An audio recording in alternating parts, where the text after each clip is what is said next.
അതുപോലെ അല്ലേ? അപ്പോൾ നമ്മൾ മെഡിക്കൽ ഫെസിലിറ്റികൾ അല്ലെങ്കിൽ refreshment, subsidised lunch or dinner it's also can be A perquisite. Like നമുക്കൊരു ക്യാൻറ്റീൻ ഉണ്ട്, അവിടെ എംപ്ലോയീസ് കഴിക്കും. നമ്മൾ കാണാൻ വലിയ വലിയ കമ്പനിയിലൊക്കെ ക്യാൻറ്റീൻ കാണുന്നില്ലേ? എംപ്ലോയീസിന് 20 രൂപയ്ക്കാണ് ഊണ്, പുറത്തുള്ളവർക്ക് 50 രൂപയ്ക്കാണ് ഊണെങ്കിൽ എത്രയാ പെർക്വിസിറ്റ് വാല്യൂ? 30 രൂപ. 20 - 50 അതാണ് അതിന്റെ perquisite value. Then recreational facilities, അവർക്ക് ക്യാരം ബോർഡ് അല്ലെങ്കിൽ അങ്ങനെ അല്ല കളിക്കാനുള്ള ബാഡ്മിന്റൺ ഇതൊക്കെ കളിക്കാനുള്ള ഫെസിലിറ്റികൾ കൊടുത്തിട്ടുണ്ടെങ്കിൽ അത് പെർക്വിസിറ്റ് ആണ്. ദെൻ ടെലിഫോൺ ഫെസിലിറ്റി, വീട്ടിൽ ഉപയോഗിക്കാൻ ടെലിഫോൺ കൊടുക്കുന്നുണ്ടെങ്കിൽ, ട്രാൻസ്പോർട്ട് ഫെസിലിറ്റി, യാത്ര ചെയ്യാൻ ട്രാൻസ്പോർട്ട് ഫെസിലിറ്റി കൊടുക്കുന്നുണ്ടെങ്കിൽ, പേഴ്സണൽ ആക്സിഡന്റ് ഇൻഷുറൻസ് കൊടുക്കുന്നുണ്ടെങ്കിൽ, റിഫ്രഷർ കോഴ്സ്, അതായത് നമ്മൾ ജോലി ചെയ്യുമ്പോൾ ആ ജോലി ചെയ്യുന്നതിന്റെ കഴിവ് വർദ്ധിപ്പിക്കുന്നതിന് വേണ്ടി അഡീഷണൽ ഇൻഫർമേഷൻ ആക്സസ് ചെയ്യുന്നതിന് വേണ്ടി നമുക്ക് റിഫ്രഷർ കോഴ്സ് തരുന്നുണ്ടെങ്കിൽ, ദെൻ അതുപോലെ തന്നെ free rations, computer, laptop, then employer contribution to group insurance scheme, ഇതിനൊക്കെ നമുക്ക് എന്തായിട്ട് കണക്കാക്കാം? ടാക്സ് ഫ്രീ പെർക്വിസിറ്റ് ആയിട്ട് കണക്കാക്കാം. മെഡിക്കൽ ഫെസിലിറ്റീസ് ഇൻ ഇന്ത്യ, ഇന്ത്യയിലെ മെഡിക്കൽ ഫെസിലിറ്റീസിനെ കുറിച്ചാണ് പറയുന്നത്. ഇത് ഓരോന്നായിട്ട് നമ്മൾ എക്സ്പ്ലെയിൻ ചെയ്യാണ്. Medical facilities in India, hospital maintained by the employer ആണെങ്കിൽ ഫുള്ളി എക്സംപ്റ്റഡ് ആണ്. അതായത് നിങ്ങളുടെ എംപ്ലോയർക്ക് സ്വന്തമായിട്ടൊരു ആശുപത്രിയുണ്ട്, ആ ആശുപത്രിയിൽ നിങ്ങൾക്ക് ട്രീറ്റ്മെന്റ് കിട്ടുകയാണെങ്കിൽ അത് അബ്സൊല്യൂട്ട്ലി ഫ്രീ ആണ്. അത് റെയിൽവേ എംപ്ലോയിക്ക് റെയിൽവേ ഹോസ്പിറ്റലിൽ ട്രീറ്റ്മെന്റ് കിട്ടുകയാണെങ്കിൽ അതിന് കിട്ടാൻ ചെലവാക്കിയിട്ടുണ്ടെങ്കിൽ പോലും റെയിൽവേ ചെലവാക്കുന്ന പൈസ മുഴുവൻ ഫ്രീ ആയിട്ടുള്ള പെർക്വിസിറ്റ് ആണ്. അത് ടാക്സബിൾ അല്ല, ഒരു എമൗണ്ട് പോലും ടാക്സബിൾ അല്ല. മലബാർ സിമെന്റ്സിന് സ്വന്തമായിട്ട് ആശുപത്രി ഉണ്ടായിരിക്കാം, അതുപോലെ നിങ്ങളുടെ നാട്ടിലെ മാംഗ്ലൂർ റിഫൈനറി ലിമിറ്റഡ് എന്ന് പറഞ്ഞ കമ്പനിക്ക് ഉണ്ടായിരിക്കാം, അപ്പോളോയ്ക്ക് സ്വന്തമായിട്ട് ആശുപത്രി ഉണ്ടെങ്കിൽ അപ്പോളോ ഹോസ്പിറ്റൽ ഉണ്ടായിരിക്കാം. അപ്പോൾ അവരുടെ എംപ്ലോയീസിന് അവിടെ ട്രീറ്റ്മെന്റ് കൊടുക്കുന്നുണ്ടെങ്കിൽ, if the hospital is maintained by the employer, it is fully exempted. If it is government or government approved hospital, അതായത് if it is government hospital, even if the employer spends money for your treatment, it is fully exempted. And if it is a hospital approved by the government, there are chances that the hospital is approved by the government.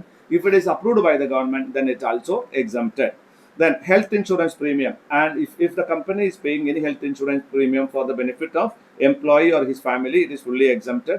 In other cases, fully taxable. അപ്പോൾ ആശുപത്രി maintain ചെയ്യുന്ന employer ആണെന്നുണ്ടെങ്കിൽ, government hospital ആണെങ്കിൽ, approved hospital ആണെന്നുണ്ടെങ്കിൽ ഇത് fully exempted ആണ്. അതുപോലെ തന്നെ ഹെൽത്ത് ഇൻഷുറൻസ് പ്രീമിയം അവർക്ക് വേണ്ടി കമ്പനി അടയ്ക്കുകയാണെങ്കിൽ ഫുള്ളി എക്സംപ്റ്റഡ് ആണ്. പക്ഷേ എന്താണ്, മറ്റുള്ള കേസിൽ അത് ഫുള്ളി ടാക്സബിൾ ആണ്. In other case it is fully taxable. അപ്പോൾ മെഡിക്കൽ ഫെസിലിറ്റി ഫുള്ളി എക്സംപ്റ്റഡ് ആണെന്ന് പറയാൻ പറ്റുമോ? ഇല്ല. ഏതൊക്കെയാണ് എക്സംപ്റ്റഡ്?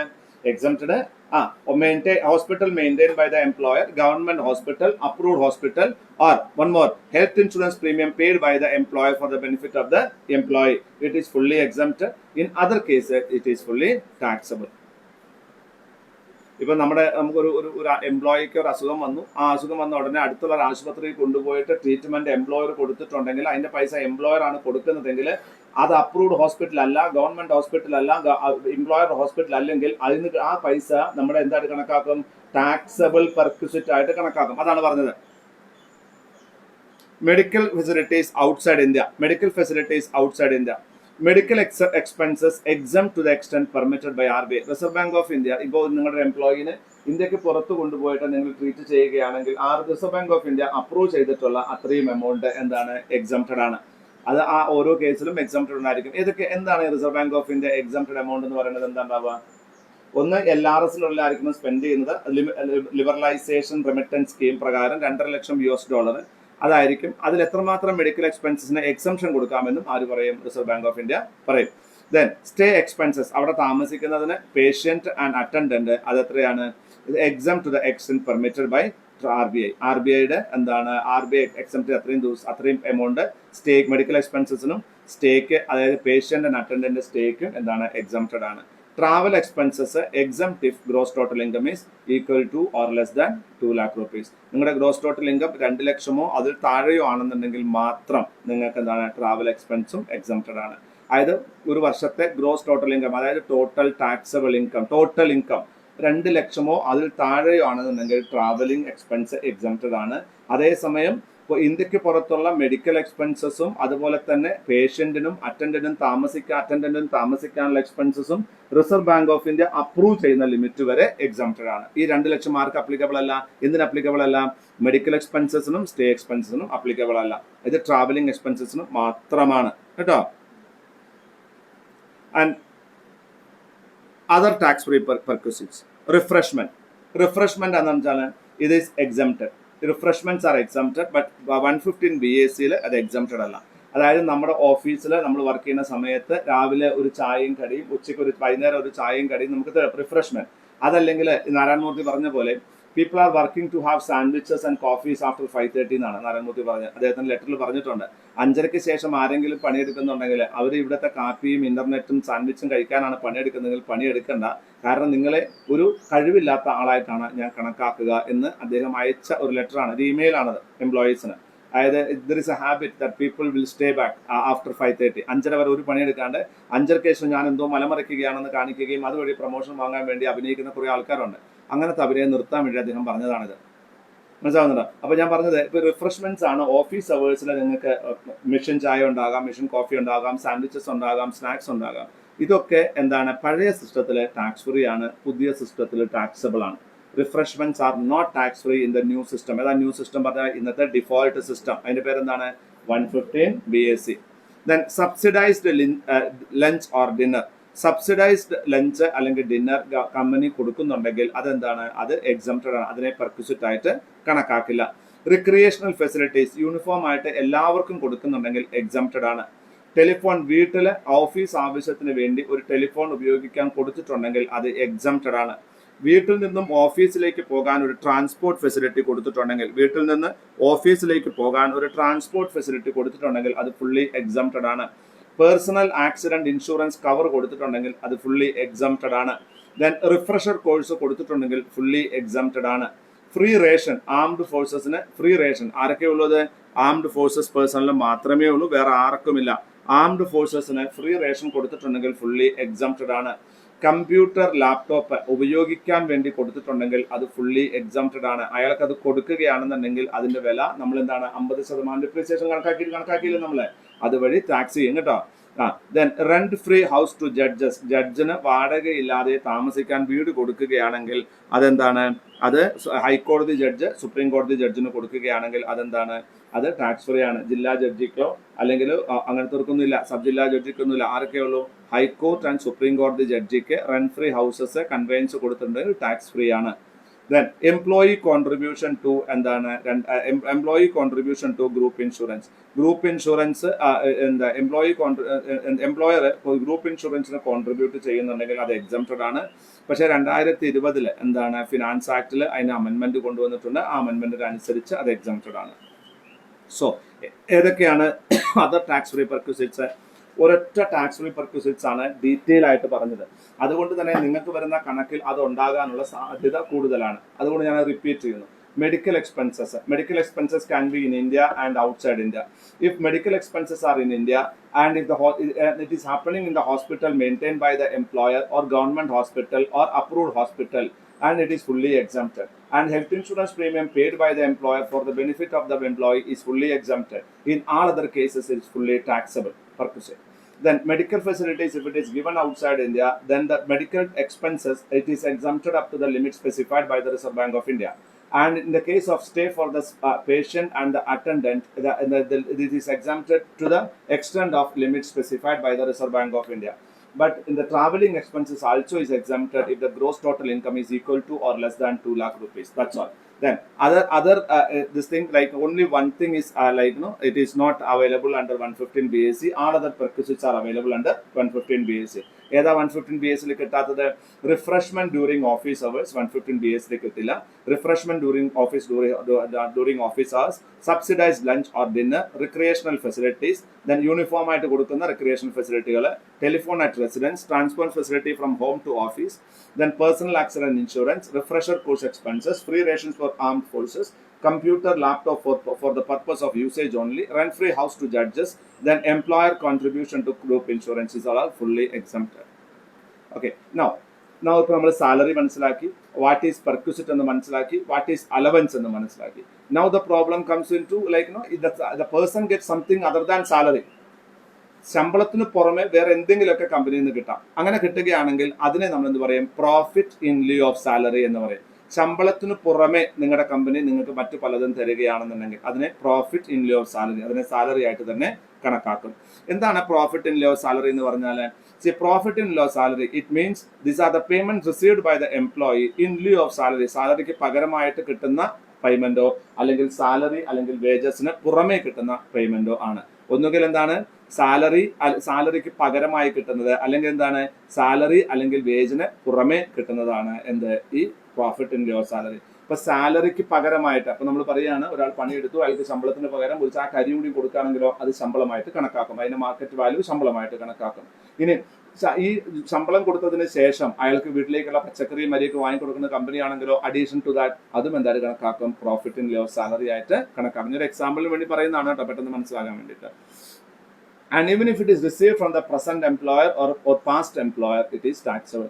ഇനി അത് നമ്മൾ ഇപ്പോൾ ജോലി ചെയ്യുന്ന കമ്പനിയിൽ നിന്ന് തന്നെ കിട്ടണമെന്നില്ല, അതിന് മുമ്പ് വർക്ക് ചെയ്ത കമ്പനിയിൽ നിന്ന് കിട്ടുകയാണെങ്കിലും അത് ഈ വർഷം എന്തായാലും കണക്കാക്കും, ശമ്പളമായിട്ട് കണക്കാക്കും. ഇപ്പോൾ ദേവനന്ദ ഒരു കമ്പനിയിൽ കഴിഞ്ഞ വർഷം വർക്ക് ചെയ്തു, ഈ വർഷം അത് റിസൈൻ ചെയ്ത് പുതിയ കമ്പനിയിൽ ജോയിൻ ചെയ്തു. ഈ പുതിയ കമ്പനിയിൽ ജോയിൻ ചെയ്ത സമയത്ത് പഴയ എംപ്ലോയർ അയാൾക്ക് എന്ത് കൊടുത്തു, പഴയ കാലത്ത് കൊടുക്കാനുള്ള ശമ്പളത്തിന് പുറമെ ഒരു profit in lieu of salary വേറെ എന്തെങ്കിലും ഒരു സാധനം കൊടുത്തിട്ടുണ്ടെങ്കിൽ അതും കൂടെ ഈ വർഷത്തെ ശമ്പളമായി കണക്കാക്കി ടാക്സ് ചെയ്യും എന്നാണ് ഞാൻ പറഞ്ഞത്. മനസ്സിലായും പറഞ്ഞത്? അരിയേഴ്സ് ഒക്കെ കിട്ടുകയാണെങ്കിൽ അത് ഈ വർഷം ടാക്സ് ചെയ്യും, മുമ്പ് ടാക്സ് ചെയ്തിട്ടില്ലേ. Profit in lieu of salary നമുക്ക് ഡ്യൂ ബേസിസിൽ ടാക്സ് ചെയ്യാൻ പറ്റത്തില്ല, നമുക്കറിയില്ലല്ലോ അന്ന് തരും എന്നുള്ളത്. അപ്പോൾ തരുമ്പോഴാണ് നമ്മളത് ടാക്സ് ചെയ്യുന്നത്. ഇതൊക്കെ ജസ്റ്റ് ഒന്ന് ആലോചിച്ചാൽ നിങ്ങൾക്ക് കിട്ടും. Section 17(3) creates an exception and specifically taxes such receipts of salary income. Section 17(3) പറയുന്നത് ശരിക്കും നോർമലി ഒരു നമുക്ക് ഉദാഹരണം, ഒരാള് ജോലി വിട്ട് പോരുകയാണെന്ന് വിചാരിക്കുക, റിട്ടയർമെന്റ് കോമ്പൻസേഷൻ, ഒരാൾ ജോലി വിട്ട് പോരുകയാണ്.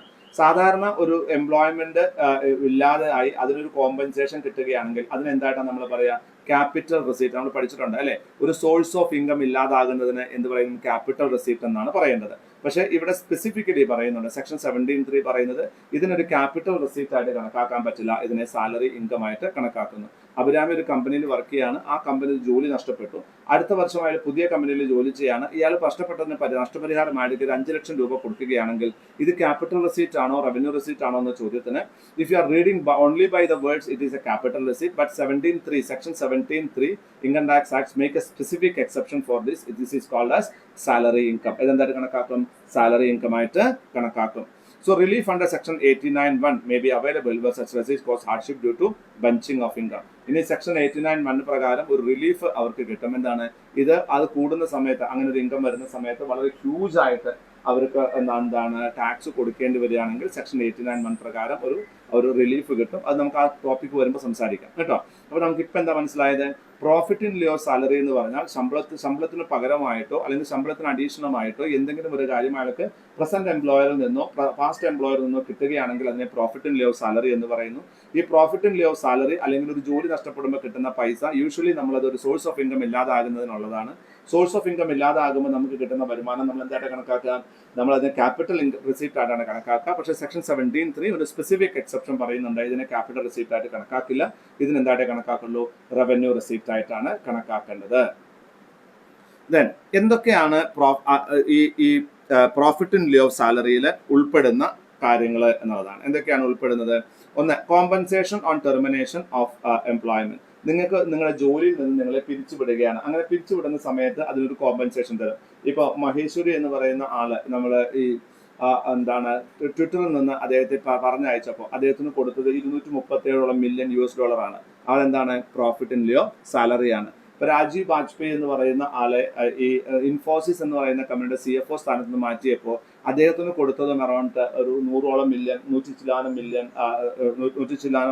കോടി രൂപയാണ് കൊടുത്തത്. അത് കോമ്പൻസേഷൻ കൊടുക്കേണ്ടി വന്നു, അത് എഗ്രിമെന്റിലുണ്ടായിരുന്നു. അപ്പോൾ അതും എന്താണ്, അതും സാലറിയാണ്.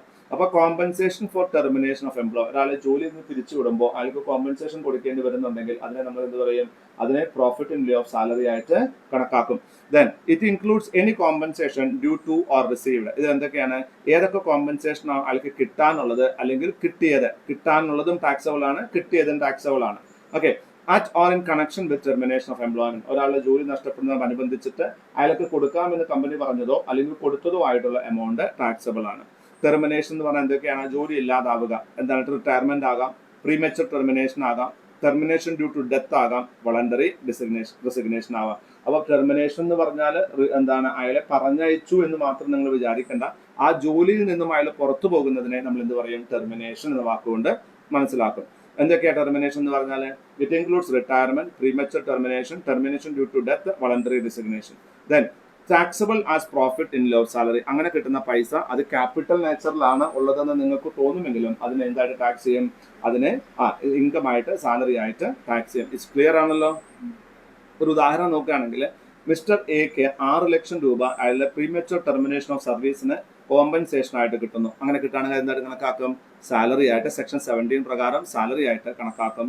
സെക്ഷൻ 89 പ്രകാരം റിലീഫിന് എലിജിബിൾ ആണെങ്കിൽ അയാൾക്ക് റിലീഫ് കിട്ടാവുന്നതാണ്. ക്ലിയർ അല്ലേ? Compensation on modification of terms of employment. ഇനി രണ്ടാമത്തെ പോയിന്റിൽ എന്താ പറയുന്നത്? നിങ്ങൾക്ക് ഏതെങ്കിലും തരത്തിൽ ഒരു ടേംസ് ഓഫ് എംപ്ലോയ്മെന്റ് മോഡിഫൈ ചെയ്യുന്ന സമയത്ത് അതിനെന്തെങ്കിലും കോമ്പൻസേഷൻ കിട്ടുകയാണെങ്കിൽ കോമ്പൻസേഷൻ ഫോർ എന്താ പറഞ്ഞത്? കോമ്പൻസേഷൻ ഫോർ എന്താണ്? Modification of terms of employment. നിങ്ങളുടെ ടേംസ് ഓഫ് എംപ്ലോയ്മെന്റ് മോഡിഫൈ ചെയ്യുകയാണ്, അതിന് പകരമായിക്കൊണ്ട് നിങ്ങൾക്ക് എന്ത് കിട്ടുന്ന? ഒരു കോമ്പൻസേഷൻ കിട്ടുകയാണെന്നുണ്ടെങ്കിൽ any amount received due to reduction in salary or change in service condition. അതായത് നിങ്ങളുടെ ടേംസ് ഓഫ് എംപ്ലോയ്മെന്റിൽ മാറ്റം ഉണ്ടാകുന്നു, അതിന് പകരമായിക്കൊണ്ട് നിങ്ങൾക്ക് എന്തുണ്ടാകുന്നു? സാലറി കുറഞ്ഞിട്ട് നിങ്ങൾക്ക് ഒരു എമൗണ്ട്, റിഡക്ഷൻ ഇൻ സാലറി കൊണ്ട് നിങ്ങൾക്ക് ഒരു വരുമാനം കിട്ടുന്നു, അല്ലെങ്കിൽ ചേഞ്ച് ഇൻ സർവീസ് കണ്ടീഷൻ നിങ്ങൾക്ക് ഒരു വരുമാനം കിട്ടുകയാണെന്നുണ്ടെങ്കിൽ. സോ ഉദാഹരണം, നമ്മൾ ഭാവിയിൽ ഈ ശമ്പളം കുറഞ്ഞാൽ എങ്ങനെ കോമ്പൻസേഷൻ കിട്ടാന്ന് ചോദ്യം വേണ്ട. ഇപ്പൊ ഞാൻ ഒരു ശമ്പളം ഞാൻ ഒരാൾക്ക് കൊടുക്കുകയാണ്, ആ ശമ്പളം കൊടുക്കുന്ന സമയത്ത് അയാളോട് പറയുകയാണ് നമുക്ക് ഇത്ര ശമ്പളം തരാൻ പറ്റത്തില്ല, ഇനി അടുത്ത് നിങ്ങൾ 50,000 കിട്ടുന്ന ആളോട് 35,000 രൂപയ്ക്ക് വർക്ക് ചെയ്യണം, നിങ്ങൾ വർക്ക് ചെയ്തേ മതിയാകും, അല്ലാണ്ട് വേറെ വഴിയില്ലാത്തത് കൊണ്ടാണ് എന്ന് പറയുകയാണ്. അപ്പോൾ ആ സിറ്റുവേഷൻസിൽ അയാൾക്ക് അങ്ങനെ ഒരു നഷ്ടം ഉണ്ടാകുന്നതിന് അഡീഷണൽ ആയിട്ട് എന്ത് ചെയ്യും? ഒരു 5 ലക്ഷം രൂപ ഞങ്ങൾ ഇപ്പോൾ കോമ്പൻസേഷൻ ആയിട്ട് തരാമെന്ന് പറയും. അതായത് ലോവർ സാലറിയിൽ വർക്ക് ചെയ്യാൻ ഒരാൾ തയ്യാറാകുമ്പോൾ അയാൾക്ക് എന്തെങ്കിലും കോമ്പൻസേഷൻ കമ്പനി കൊടുക്കുകയാണെങ്കിൽ ആ കോമ്പൻസേഷൻ എന്തായിട്ട് കണക്കാക്കും? Profit in lieu of salary ആയി കണക്കാക്കി ടാക്സ് ചെയ്യും. മനസ്സിലാക്കുക?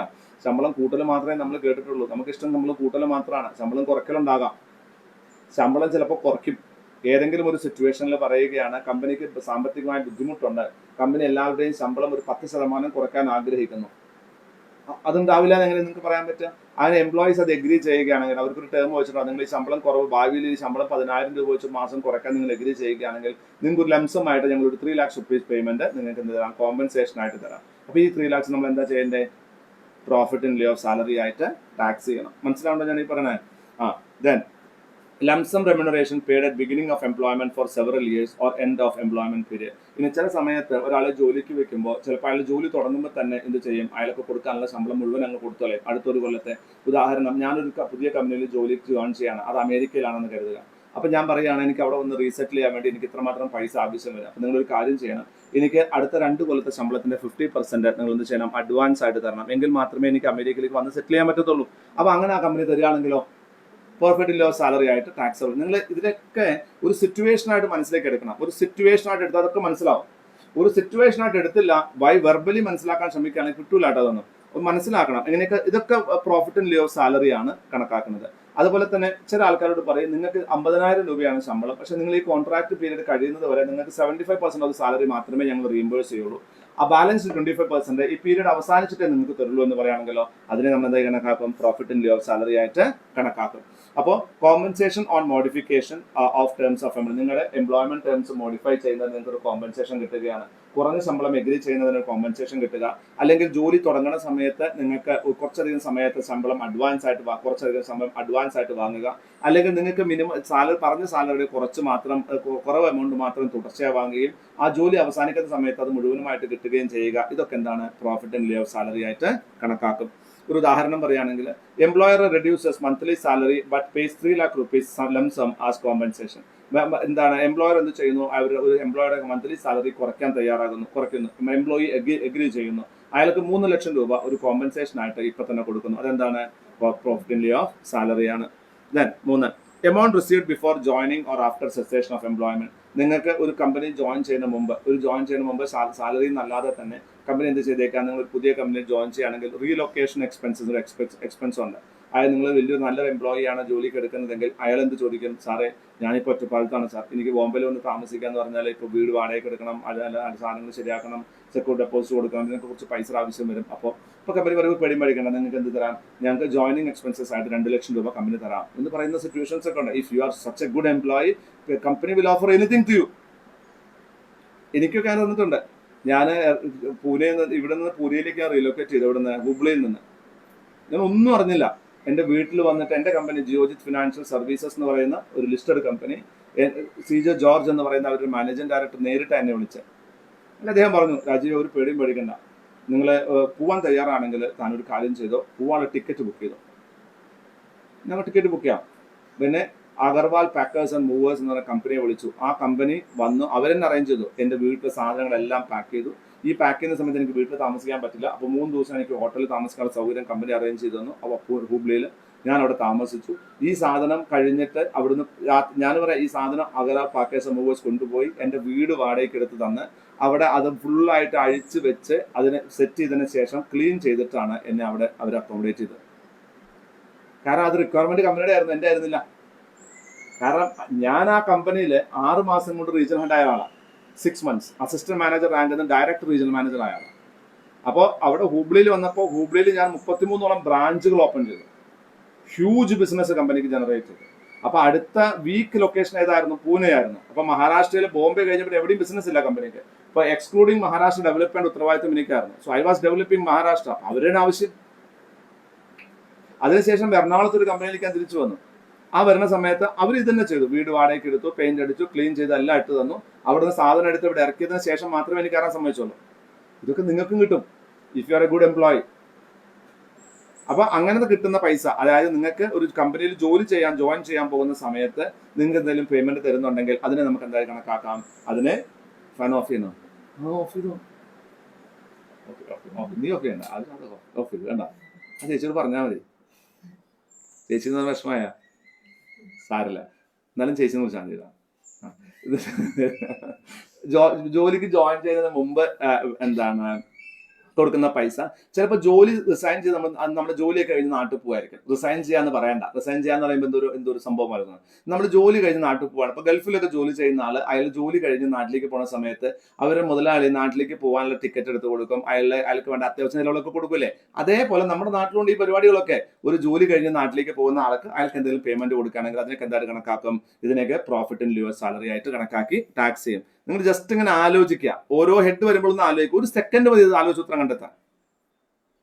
ഒരു നോർമൽ ഇതില് ശമ്പളത്തിന് പുറമെ ശമ്പളത്തിന്റെ രീതിയിൽ കിട്ടുന്ന എന്തും എന്താണ്? സാലറിയാണ്. ഒരാൾ നമ്മുടെ വീട്ടിൽ ജോലി ചെയ്യുന്നു, അയാൾക്ക് 500 രൂപ ശമ്പളം കൊടുക്കുന്നു. പുറമെ ഒരു കൈക്കോട്ട് മൺവെട്ടി ഫ്രീ ആയിട്ട് കൊടുക്കുന്നു. 500 പ്ലസ് മൺവെട്ടിയുടെ കാശല്ലേ അയാളുടെ ശമ്പളം. നമുക്കുണ്ടായ ചെലവതല്ലേ? ഇത്രയും ആലോചിച്ചാൽ മതി. നമ്മൾ ഒരു വീട്ടിലുള്ള പണിയെടുക്കുന്നു, 900 രൂപ കൂലി കൊടുക്കുന്നു. അയാൾക്ക് 2 തരം ഭക്ഷണവും കൊടുക്കുന്നു. മറ്റത് കൂലി കൊടുക്കാത്ത ഒരാളാണ്, ഭക്ഷണം കൊടുക്കാത്ത ഒരാളാണെങ്കിൽ അയാൾക്ക് 1000 രൂപ ഭക്ഷണം കൊടുക്കുന്നു. അപ്പൊ 1000 രൂപയല്ലേ നമ്മുടെ ശരിക്കുള്ള കൂലി? 900 പ്ലസ് ഭക്ഷണത്തിന്റെ കാശൊന്നും കൂട്ടണ്ടേ? ഇത് തന്നെയാണ് ഇവിടെയും പറയണത്. ഒരു ബംഗാളിയെ നിങ്ങളുടെ വീട്ടിൽ പണിക്ക് കൊണ്ടുവരുന്നു. അയാൾക്ക് അവിടുന്ന് ഇങ്ങോട്ട് വരാനുള്ള ട്രെയിൻ ടിക്കറ്റ് എടുത്തു കൊടുക്കുന്നു. ഇവിടെ വന്ന് വീട് വാടകയ്ക്ക് എടുക്കാനുള്ള പൈസ നമ്മൾ കൊടുക്കുകയാണെങ്കിൽ അയാളുടെ ശമ്പളത്തിന്റെ ഭാഗമായിട്ടല്ലേ കൊടുക്കുന്നത്? നമ്മുടെ എക്സ്പെൻസ് അല്ലേ അത്? ശമ്പളമല്ലേ? അതന്നെ ഇവിടെയും പറഞ്ഞു. സോ ജസ്റ്റ് നമ്പേഴ്സ് വെച്ച് കണക്ക് ചെയ്യരുത്, ആലോചിച്ച് കണക്ക് ചെയ്യാന്നുള്ളതാണ്. ഇവിടെ ഒരു ബി എന്ന് പറയുന്ന ആള്, അയാൾക്ക് ഒരു പുതിയൊരു ജോലി ജോയിൻ ചെയ്യുന്ന സമയത്ത് അയാൾക്ക് ഒരു 1.5 ലക്ഷം രൂപ കമ്പനി ജോയിനിങ് ബോണസ് ആയിട്ട് കൊടുക്കുന്നു. കമ്പനിയിൽ ജോയിൻ ചെയ്യുമ്പോൾ വരുന്ന എക്സ്പെൻസുകൾ ഇൻകർ ചെയ്യാൻ വേണ്ടിയിട്ട് 1.5 ലക്ഷം രൂപ കൊടുക്കുന്നു. ഇതെന്താണ്? Profit in lieu of salary ആണ്, ടാക്സബിൾ ആണ്. Payments from provident fund or other fund. Payment received by employee from provident fund or other fund. നിങ്ങൾക്ക് പലപ്പോഴും തോന്നുന്ന ഒരു സംഭവം, പ്രൊവിഡന്റ് ഫണ്ടിലേക്കുള്ള ഇൻവെസ്റ്റ്മെന്റ് ടാക്സ് ഫ്രീ ആണ്. അത് ഡിഡക്ഷൻ ആണ്. പ്രൊവിഡന്റ് ഫണ്ടിൽ അടയ്ക്കുന്ന പൈസ നിങ്ങളുടെ സാലറിയിൽ കുറച്ചിട്ട് ബാലൻസ് എമൗണ്ട് ടാക്സ് കൊടുക്കേണ്ടതുള്ളൂ. Payment from provident fund or other fund except specified exception. നിങ്ങൾക്ക് പ്രൊവിഡന്റ് ഫണ്ടിൽ നിന്ന് വല്ല പണവും കിട്ടുകയാണെന്നുണ്ടെങ്കിൽ any payment received from employer or fund other than gratuity, pension, HRA, statutory PF, PPF, recognised PF, section 10 പറഞ്ഞിരിക്കുന്ന കാര്യങ്ങൾ ഒഴിച്ച് ബാക്കിയുള്ളതെല്ലാം നിങ്ങൾക്ക് എന്താണ്? Profit in lieu of salary ആയിട്ട് കണക്കാക്കും. അതായത് പ്രൊവിഡന്റ് ഫണ്ട് എന്ന് പറഞ്ഞാൽ അത് ഗവൺമെന്റിന്റെ പ്രൊവിഡന്റ് ഫണ്ട് അല്ലെങ്കിൽ ഗവൺമെന്റ് അപ്രൂവ്ഡ് പ്രൊവിഡന്റ് ഫണ്ട് മാത്രമേ ഉള്ളൂ എന്ന് വിശ്വസിക്കണ്ട. കമ്പനിയുടേതായിട്ടുള്ള പ്രൊവിഡന്റ് ഫണ്ടുകൾ ഉണ്ടാകാം, അല്ലെങ്കിൽ ഗ്രാറ്റുറ്റി ഫണ്ടുകൾ ഉണ്ടാകാം. അപ്പോൾ സെക്ഷൻ 10 പറഞ്ഞിരിക്കുന്ന ഗ്രാറ്റുറ്റി, സെക്ഷൻ 10 പറഞ്ഞിരിക്കുന്ന പെൻഷൻ, സെക്ഷൻ 10 പറഞ്ഞിരിക്കുന്ന HRA അല്ലെങ്കിൽ statutory PF, PPF, recognised provident fund, ഇതല്ലാതെ വേറെ ഏതെങ്കിലും ഒരു ഫണ്ട് കമ്പനിയിൽ എംപ്ലോയർ മെയിൻറ്റെയിൻ ചെയ്യുന്നുണ്ടെങ്കിൽ അതിൽ നിന്ന് കിട്ടുന്ന പൈസ എന്തായാലും കണക്കാക്കും? Profit in lieu of salary ആയിട്ട് കണക്കാക്കും. ഇപ്പോൾ ജനറൽ എംപ്ലോയി ബെനിഫിറ്റിന് വേണ്ടി നമ്മൾ പഠിച്ചില്ലേ? ഗെപ്സ് പഠിച്ചില്ലേ? ഇന്നലെ ഞങ്ങൾ പഠിച്ചില്ലേ? ഗെപ്സ്, ജനറൽ എംപ്ലോയി ബെനിഫിറ്റ് സ്കീം. ആ ജനറൽ എംപ്ലോയി ബെനിഫിറ്റിന് വേണ്ടി കമ്പനി കുറച്ച് ഷെയർ മാറ്റി വെക്കുന്നു. ആ പൈസയിൽ നിന്നും ഒരു എമൗണ്ട് അയാൾ റിസൈൻ ചെയ്ത് റിട്ടയർ ആയി പോകുന്ന സമയത്ത് കൊടുക്കുന്നു. അത് ഗ്രാറ്റുറ്റി ആണോ? അത് സെക്ഷൻ 10 പ്രകാരം അല്ല. പെൻഷൻ ആണോ അത്? അല്ല. അത് HRA ആണോ അത്? അല്ല. അത് റെക്കഗ്നൈസ് പ്രൊവിഡന്റ് ഫണ്ട് ആണോ? അല്ല. അതെന്താണ്? അതർ ഫണ്ട് ആണ്. ആ പൈസ എന്താണ്? ടാക്സബിൾ ആണ്. Okay, company can give that money will be considered as profit in lieu of salary. Compensation for keyman insurance policy. എന്താ keyman insurance policy? Anybody tell me please. What is keyman insurance policy?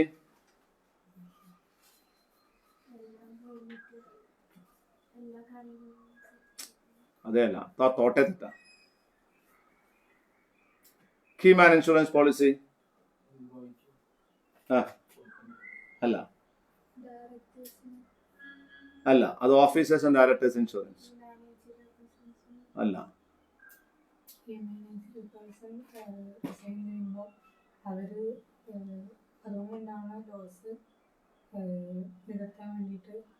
Absolutely. നിങ്ങളുടെ കമ്പനിയിൽ ധാരാളം employees ഉണ്ടാകും. നമ്മളൊക്കെ ചിന്തിക്കുന്നത് employed angle എന്നാണ്. കമ്പനിയുടെ angle ചിന്തിക്കൂ. എൻ്റെ കമ്പനിയുടെ നല്ലൊരു എംപ്ലോയി ആണ് ഹരി. ഹരി പെട്ടെന്ന് റിസൈൻ ചെയ്തു പോകുന്നു. ഹരി റിസൈൻ ചെയ്തു പോകുമ്പോൾ ഹരിയുടെ ആ ഗ്യാപ്പ്, പുതിയൊരാളെ എടുക്കുന്ന ഗ്യാപ്പ് ഉണ്ട്. ആ ഗ്യാപ്പില് കമ്പനിക്ക് നഷ്ടം ഉണ്ടാവില്ലേ? ഹരി ഇല്ലാത്തത് കൊണ്ട് ആ നഷ്ടം നികത്തുന്നതിന് വേണ്ടി കമ്പനി എടുക്കുന്ന പോളിസിയാണ് എന്ത്? Key man insurance policy. മനസ്സിലാവുന്നുണ്ടോ? അപ്പൊ കീമാൻ ഇൻഷുറൻസ് പോളിസിയിലെ ഏതെങ്കിലും ഒരു എമൗണ്ട് ആർക്ക് കിട്ടുകയാണ്? എംപ്ലോയിക്കും കൂടെ കിട്ടുന്ന ഒരു പ്രൊവിഷൻ ഉണ്ടെങ്കിൽ, അങ്ങനെ കിട്ടിയിട്ടുണ്ടെങ്കിൽ അതെന്തായിട്ട് കണക്കാക്കും? അത് profit in lieu of salary ആയിട്ട് കണക്കാക്കും. സാധാരണ അത് എംപ്ലോയിക്ക് അല്ല കിട്ടുക. അതാർക്കാ കിട്ടുക? കമ്പനിക്കാണ് കിട്ടുക. പക്ഷെ ചില സമയത്ത് അതെല്ലാം എംപ്ലോയിക്ക് കൂടി കിട്ടാനുള്ള പ്രൊവിഷൻ ആ ഇൻഷുറൻസ് പോളിസിയിൽ ഉണ്ടെങ്കിൽ അതെന്താണ്? എംപ്ലോയിക്ക് ടാക്സബിൾ ആണ്. മനസ്സിലായോ? എന്താ key man insurance policy? There is A key man in your company. Key man എന്ന് പറയുന്നതാണ് ഒരു ഇമ്പോർട്ടന്റ് വ്യക്തി നിങ്ങളുടെ കമ്പനിയിലുണ്ട്. അയാൾ ആ കമ്പനിയിൽ ഇല്ലാണ്ടാകുമ്പോൾ കമ്പനിക്ക് ചില സമയത്ത് ധാരാളം നഷ്ടങ്ങൾ ഉണ്ടാകാം. അങ്ങനെയാണെങ്കിൽ ആ നഷ്ടം കമ്പനിക്ക് നികത്തുന്നതിന് വേണ്ടി കമ്പനി എടുക്കുന്ന പോളിസിയാണ് keyman insurance policy. Any other sum received from the employee. ഇതല്ലാതെ വേറെ ഏതെങ്കിലും എമൗണ്ട് നമുക്ക് എംപ്ലോയർ എന്ന് കിട്ടുകയാണെങ്കിൽ അതൊക്കെയും എന്താണ്? ഇത് റെസിഡ്യൂവൽ ക്ലോസ് ആണ്. എന്താ റെസിഡ്യൂവൽ ക്ലോസ്? ഇതിലൊന്നും പറയാത്ത, മുകളിൽ ഒന്നും പറയാത്തത് പറയുന്ന സ്ഥലമാണ് ഇത് റെസിഡ്യൂവൽ ക്ലോസ്. അതുകൊണ്ട് തന്നെ എന്ത് എമൗണ്ട് കിട്ടുകയാണെങ്കിലും അതെന്തായിട്ട് കണക്കാക്കും? Profit in lieu of salary ആയിട്ട് ടാക്സ് ചെയ്യും. അപ്പൊ നമ്മൾ ഒന്നുകൂടിയും പറയാം. Profit in lieu of salary ആയിട്ട് ടാക്സ് ചെയ്യുന്നത് ഏതൊക്കെയാണെന്ന് പറഞ്ഞ് നമുക്ക് ഓരോന്നായിട്ട് ഒന്നുകൂടി നോക്കാം. ഒറ്റയടിക്ക് നോക്കി പോവാം. ഒന്ന് എന്താണ്? Compensation on termination of employment, profit in lieu of salary ആണ് അല്ലേ? അതുപോലെ തന്നെ എന്താണ് രണ്ടാമത്തെ? എന്താ പറഞ്ഞ്? ടേംസ് ഓഫ് എംപ്ലോയ്മെന്റ് മോഡിഫൈ ചെയ്യുമ്പോൾ നിങ്ങൾക്ക് കിട്ടുന്ന പൈസ അതെന്താണ്? Profit in lieu of salary ആണ്. Then amount received before joining or after cessation of employment എന്താണ്? Profit in lieu of salary ആണ്. Payments from provident fund or other funds profit in lieu of salary ആണ്. And keyman insurance പോളിസിയിൽ എന്തെങ്കിലും പൈസ എംപ്ലോയിക്ക് കിട്ടുന്നുണ്ടെങ്കിൽ അത് bonus ആണെങ്കിൽ പോലും അത് ആർക്ക് ടാക്സബിൾ ആണ്? എംപ്ലോയിക്ക് ടാക്സബിൾ ആണ്. ഇനി ഇതല്ലാതെ വേറെ ഏതെങ്കിലും ഫണ്ട്, അതായത് വേറെ ഏതെങ്കിലും ഒരു പേയ്മെന്റ് എംപ്ലോയറിൽ നിന്നും എംപ്ലോയിക്ക് കിട്ടുകയാണെങ്കിൽ അത് നമ്മൾ എന്താ കണക്കാക്കും? Profit in lieu of salary ആയി ടാക്സ് ചെയ്യും. ക്ലിയർ ആണേ? ക്ലിയർ? ഇപ്പൊ എന്തൊക്കെ പഠിച്ചു? സാലറി എന്താ പഠിച്ചു? അലവൻസ് എന്താ പഠിച്ചു? പെർക്വിസിറ്റ് എന്താ പഠിച്ചു? Profit in lieu of salary എന്താന്ന് പഠിച്ചു. ഇതാണ് 4 ടോപ്പിക് നമ്മൾ പഠിച്ച മെയിൻ ടോപ്പിക്സ്. 5ാമത്തെ ടോപ്പിക്കിലേക്ക് പോവാണ് നമ്മൾ ഇനി. Provident fund. For income tax purpose, provident funds are classified into 3 categories. Income tax പർപ്പസിന് പ്രൊവിഡന്റ് ഫണ്ടുകളെ 3 ആയിട്ട് തരംതിരിച്ചിട്ടുണ്ട്. ഏതൊക്കെയാണ്? ഒന്ന് സ്റ്റാറ്റ്യൂട്ടറി പ്രൊവിഡന്റ് ഫണ്ട്. എന്താണ് സ്റ്റാറ്റ്യൂട്ടറി പ്രൊവിഡന്റ് ഫണ്ട് എന്ന് പറഞ്ഞാൽ? നിങ്ങൾക്ക് തന്നെ അറിയാം, ഗവൺമെന്റ് ഏതെങ്കിലും ഒരു സ്റ്റാറ്റ്യൂട്ട് പ്രകാരം നിർബന്ധമാക്കിയിട്ടുള്ള പ്രൊവിഡന്റ് ഫണ്ടിനെയാണ് സ്റ്റാറ്റ്യൂട്ടറി എന്ന് പറയുന്നത്. ICSI ഒരു സ്റ്റാറ്റ്യൂട്ടറി കോർപ്പറേഷൻ. അതിന്റെ അർത്ഥം എന്താണ്?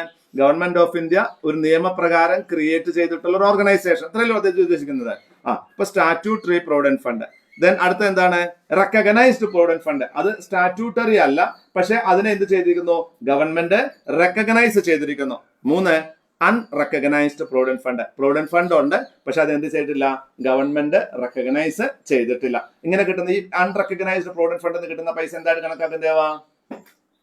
Profit in lieu of salary ആയിട്ട് ടാക്സ് ചെയ്യും. നമുക്ക് ഇവിടെ തന്നെ അറിയാം, നമ്മൾ പറഞ്ഞ എന്താ? സെക്ഷൻ 10 പ്രകാരമുള്ള പ്രൊവിഡന്റ് ഫണ്ട് ഗ്രാറ്റുവിറ്റി മാത്രമേ എക്സംഷൻ ഉള്ളൂ, ബാക്കിയൊക്കെ ടാക്സബിൾ ആണെന്നല്ലേ പറഞ്ഞേ? ഓക്കെ, നമുക്ക് ഓരോന്നായിട്ട് നോക്കാം. Statutory provident fund. Statutory provident fund എന്ന് പറഞ്ഞാൽ പ്രൊവിഡന്റ് ഫണ്ട്സ് ആക്ട് 1925 പ്രകാരം സെറ്റപ്പ് ചെയ്ത പ്രൊവിഡന്റ് ഫണ്ടിനെയാണ് നമ്മൾ എന്ത് പറയുന്നത്? സ്റ്റാറ്റ്യൂട്ടറി പ്രൊവിഡന്റ് ഫണ്ട് എന്ന് പറയുന്നത്. 1925 പ്രൊവിഡന്റ് ഫണ്ട്സ് ആക്ട് പ്രകാരം ക്രിയേറ്റ് ചെയ്തത്. ഇതിൽ എന്തൊക്കെയുണ്ട്? സെൻട്രൽ ഓർ സ്റ്റേറ്റ് ഗവൺമെന്റിന്റെ ക്രിയേറ്റ് ചെയ്ത പ്രൊവിഡന്റ് ഫണ്ടുകൾ, reserve bank of India, state bank of India create ചെയ്ത പ്രൊവിഡന്റ് ഫണ്ടുകൾ, യൂണിവേഴ്സിറ്റികളെ, കോളേജുകളൊക്കെ ക്രിയേറ്റ് ചെയ്ത പ്രൊവിഡന്റ് ഫണ്ടുകൾ ഇത് ഉൾപ്പെടും. അതായത് പ്രൊവിഡന്റ് ഫണ്ട്സ് ആക്ട് 1925 പ്രകാരം ക്രിയേറ്റ് ചെയ്ത പ്രൊവിഡന്റ് ഫണ്ടാണ്. അതിൽ ഏതൊക്കെ ഉൾപ്പെടും? ഇൻക്ലൂഡിങ് ഏതൊക്കെ വരും? സെൻട്രൽ ഗവൺമെന്റിന്റെ, സ്റ്റേറ്റ് ഗവൺമെന്റിന്റെ, റിസർവ് ബാങ്കിന്റെ, SBIയുടെ, യൂണിവേഴ്സിറ്റികളുടെ, കോളേജുകളുടെ ഒക്കെ പ്രൊവിഡന്റ് ഫണ്ടുകളെ ഇതിൽ എന്താ കണക്കാക്കും? സ്റ്റാറ്റ്യൂട്ടറി പ്രൊവിഡന്റ് ഫണ്ട് ആയിട്ട് കണക്കാക്കും. ഇനി ഇത് ടാക്സ് ട്രീറ്റ്മെന്റ് എന്താണ്? ഇത് എംപ്ലോയർ കോൺട്രിബ്യൂഷൻ. ഈ സ്റ്റാറ്റ്യൂട്ടറി പ്രൊവിഡന്റ് ഫണ്ടിലേക്ക് എത്രമാത്രം എമൗണ്ട് ആണോ എംപ്ലോയറെ കോൺട്രിബ്യൂട്ട് ചെയ്യുന്നത്, ഒരു ലിമിറ്റും ഇല്ല കേട്ടോ. സ്റ്റാറ്റ്യൂട്ടറി പ്രൊവിഡന്റ് ഫണ്ടിന് എന്തില്ല? ഒരു ലിമിറ്റും ഇല്ല. അപ്പൊ ഏതിനോ ലിമിറ്റ് ഉണ്ടെന്ന് പറയാൻ പോവാണെന്ന് ഞാൻ പറഞ്ഞു അല്ലേ? സ്റ്റാറ്റ്യൂട്ടറി പ്രൊവിഡന്റ് ഫണ്ടിന് നോ ലിമിറ്റ് ആണ്. അപ്പൊ റെക്കഗ്നൈസ്ഡ് പ്രൊവിഡന്റ് ഫണ്ട് ലിമിറ്റ് ഉണ്ട്, അത് നമ്മൾ പറയും. സ്റ്റാറ്റ്യൂട്ടറി പ്രൊവിഡന്റ് ഫണ്ടിൽ എത്ര എമൗണ്ട് ആണെങ്കിലും ഫുള്ളി എക്സംപ്റ്റഡ് ആണ്. ഈ സ്റ്റാറ്റ്യൂട്ടറി പ്രൊവിഡന്റ് ഫണ്ടിൽ നിന്ന് എത്രമാത്രം ഇൻട്രസ്റ്റ് കിട്ടുന്നുണ്ടോ അത് മുഴുവനും എക്സംപ്റ്റഡ് ആണ്. അപ്പൊ എവിടെയോ ടാക്സബിൾ ആണ് അല്ലേ? അപ്പൊ ഇൻട്രസ്റ്റ് റേറ്റ് കൂടി അറിയണം നമുക്ക്. 8.25% ഇപ്പോഴത്തെ ഇൻട്രസ്റ്റ് റേറ്റ് എന്ന് തോന്നുന്നു എനിക്ക്, അത് നോക്കണം. 8.25% ഇൻട്രസ്റ്റ് റേറ്റ്. ആ 8.25% മുകളിൽ ഇൻട്രസ്റ്റ് കിട്ടുകയാണെങ്കിൽ ഏതോ ഒരു പ്രൊവിഡന്റ് ഫണ്ടിൽ അത് ടാക്സബിൾ ആണ്, സ്റ്റാറ്റ്യൂട്ടറി പ്രൊവിഡന്റ് ഫണ്ടിൽ അല്ല. അപ്പൊ എന്താ സമയത്ത് ഞാൻ പറഞ്ഞേ? സ്റ്റാറ്റ്യൂട്ടറി പ്രൊവിഡന്റ് ഫണ്ടില് എല്ലാ എംപ്ലോയർ കോൺട്രിബ്യൂഷൻ ഫുള്ളി എക്സംപ്റ്റഡ് ആണ്, ഇൻട്രസ്റ്റ് ഫുള്ളി എക്സംപ്റ്റഡ് ആണ്. Then lump sum received on retirement death, മരണസമയത്തോ റിട്ടയർമെന്റ് സമയത്തോ അതിൽ നിന്ന് കിട്ടുന്ന പൈസ മുഴുവനും ഫുള്ളി എക്സംപ്റ്റഡ് ആണ്. ഇത് ഏത് സെക്ഷൻ പ്രകാരമുള്ള? സെക്ഷൻ 10 നമ്മൾ സെക്ഷൻ 10 പ്രൊവിഡന്റ് ഫണ്ട് പറഞ്ഞ് എക്സ്പ്ലെയിൻ ചെയ്യാണ്ട് വരില്ല ചെയ്തേ, ആ ചാപ്റ്റർ ഒന്നും പറഞ്ഞില്ല, അതാണ് ഇവിടെ പറയുന്നത്. അപ്പൊ section 10 of income tax act പ്രകാരം ഒരു സ്റ്റാറ്റ്യൂട്ടറി പ്രൊവിഡന്റ് ഫണ്ടിലേക്ക് എംപ്ലോയറുടെ കോൺട്രിബ്യൂഷൻ, അതിൽ നിന്ന് കിട്ടുന്ന ഇൻട്രസ്റ്റ്, അതുപോലെ തന്നെ മരണസമയത്ത് റിട്ടയർമെന്റ് സമയത്ത് കിട്ടുന്ന പൈസ മുഴുവനും എന്താണ്? എക്സംപ്റ്റഡ് ആണ്. ഒന്നും സംശയിക്കേണ്ട, statutory provident fund fully exempt കേട്ടോ. ഇനി റെക്കഗ്നൈസ്ഡ് പ്രൊവിഡന്റ് ഫണ്ട് പ്രശ്നം ഉണ്ടെന്ന് ഉറപ്പാണ്. റെക്കഗ്നൈസ്ഡ് പ്രൊവിഡന്റ് ഫണ്ട് എന്ന് പറയുന്ന അർത്ഥം ഇത് എംപ്ലോയി പ്രൊവിഡന്റ് ഫണ്ട് ആക്ട് 1952 പ്രകാരം commissioner of income tax recognise ചെയ്തിട്ടുള്ള പ്രൊവിഡന്റ് ഫണ്ടുകളാണ് ഏത്? റെക്കഗ്നൈസ്ഡ് പ്രൊവിഡന്റ് ഫണ്ടുകൾ. എന്താ ഞാൻ പറഞ്ഞേ? എംപ്ലോയി പ്രൊവിഡന്റ് ഫണ്ട് ആക്ട് 1952 പ്രകാരം commissioner of income tax recognise ചെയ്തിട്ടുള്ള ഫണ്ടുകളാണ് എന്താണ് റെക്കഗ്നൈസ്ഡ് പ്രൊവിഡന്റ് ഫണ്ട്. ഇപ്പോ നിജിൻ പഠിക്കുന്ന കോഴ്സിന്റെ പേരെന്താണ്? CS. ഇത് എന്ത് കോഴ്സാണ്? സ്റ്റാറ്റ്യൂട്ടറി ക്വാളിഫിക്കേഷൻ ആണ്. ഇതെന്താണ്? ഗവൺമെന്റ് സ്റ്റാറ്റ്യൂട്ട് പ്രകാരം ക്രിയേറ്റ് ചെയ്തിട്ടുള്ള ഒരു ഓർഗനൈസേഷൻ അവർ നേരിട്ട് കൊടുക്കുന്ന ക്വാളിഫിക്കേഷൻ ആണ്. അതേസമയം നമ്മൾ ഡിഗ്രി പഠിക്കുകയാണെന്ന് കൂട്ടാം, അതൊരു സ്റ്റാറ്റ്യൂട്ടറി ക്വാളിഫിക്കേഷൻ ആണോ? അല്ല. അതെന്താ ചെയ്യുന്നത്? സ്റ്റാറ്റ്യൂട്ട് പ്രകാരം ക്രിയേറ്റ് ചെയ്തിട്ടുള്ള UGC അംഗീകരിച്ച യൂണിവേഴ്സിറ്റികൾ കൊടുക്കുന്നതാണ് ഗ്രാജുവേഷൻ. അതൊരിക്കലും എന്തല്ല? ഗവൺമെന്റ് നേരിട്ട് കൊടുക്കുന്നതല്ല. മനസ്സിലാവുന്നുണ്ടോ? അതുപോലെയാണ് ഇപ്പൊ സ്റ്റാറ്റ്യൂട്ടറി പ്രൊവിഡന്റ് ഫണ്ട് എന്ന് പറഞ്ഞാൽ എന്താണ്? ഗവൺമെന്റ് 1925 പ്രൊവിഡന്റ് ഫണ്ട് ആക്ട് പ്രകാരം ക്രിയേറ്റ് ചെയ്തിട്ടുള്ള പ്രൊവിഡന്റ് ഫണ്ടുകൾ. റെക്കഗ്നൈസ് പ്രൊവിഡന്റ് ഫണ്ട് എന്ന് പറഞ്ഞാൽ എന്താണ്? 1952 പ്രൊവിഡന്റ് ഫണ്ട് ആക്ട് പ്രകാരം കമ്മീഷണർ പ്രൊവിഡന്റ് ഫണ്ട് റെക്കഗ്നൈസ് ചെയ്തിട്ടുള്ള പ്രൊവിഡന്റ് ഫണ്ടിനെയാണ് നമ്മൾ എന്ത് പറയുന്നത്? നമ്മൾ റെക്കഗ്നൈസ്ഡ് പ്രൊവിഡന്റ് ഫണ്ട് എന്ന് പറയുന്നത്. Then employer contribution and interest up to 31/3/2020 2020 31 March 2020 വരെ എന്തായിരുന്നു എന്ന് മനസ്സിലാക്കി പോവാം കേട്ടോ. രണ്ട് പൊസിഷൻ ഉണ്ട്, അതുകൊണ്ടാണ് ഞാൻ പറയുന്നത് 2020 ശേഷം എന്നും പറയുന്നത്. 2020 വരെ എങ്ങനെയായിരുന്നു? എംപ്ലോയർ കോൺട്രിബ്യൂഷൻ 12% അതിൽ താഴെയോ ആണെങ്കിൽ ഫുള്ളി എക്സംപ്റ്റഡ് ആണ്. അതായത് എംപ്ലോയർ കോൺട്രിബ്യൂട്ട് ചെയ്യുന്നത് 12% വരെ എക്സംപ്റ്റഡ് ആയിരുന്നു. 12% മുകളിൽ അതെന്തായിരുന്നു? ടാക്സബിൾ ആയിരുന്നു. അതായത് 14% നിങ്ങൾക്ക് വേണ്ടി പ്രൊവിഡന്റ് ഫണ്ടിലേക്ക് എംപ്ലോയർ കോൺട്രിബ്യൂട്ട് ചെയ്യുകയാണെങ്കിൽ, റെക്കഗ്നൈസ് പ്രൊവിഡന്റ് ഫണ്ട് ആണെങ്കിൽ 2% എന്താണ്? ടാക്സബിൾ ആണ്. അതായിരുന്നു 2020 പൊസിഷൻ. ഇനി ഇൻട്രസ്റ്റ് 9.5% അത് താഴെയാണെങ്കിൽ അതെന്താണ്? ടാക്സ് ഫ്രീ ആണ്. അതിന് മുകളിൽ എക്സംപ്റ്റഡ് ആയിരുന്നു. എക്സസ് ഇൻട്രസ്റ്റ് ടാക്സബിൾ ആയിരുന്നു. പക്ഷെ 1/4/2020 മുതൽ എന്താണ്ടായത്? എംപ്ലോയറുടെ കോൺട്രിബ്യൂഷൻ റെക്കഗ്നൈസ്ഡ് പ്രൊവിഡന്റ് ഫണ്ടിലേക്കോ അപ്രൂവ്ഡ് സൂപ്പറാനേഷൻ ഫണ്ടിലേക്കോ അതോ നാഷണൽ പെൻഷൻ സ്കീമിലേക്കോ ആണെന്നുണ്ടെങ്കിൽ, നാഷണൽ പെൻഷൻ സ്കീമിനെ കുറിച്ച് പറയുന്നത് സെക്ഷൻ 80 CCD ലാണ് കേട്ടോ. 80 CCDയിലാണ്.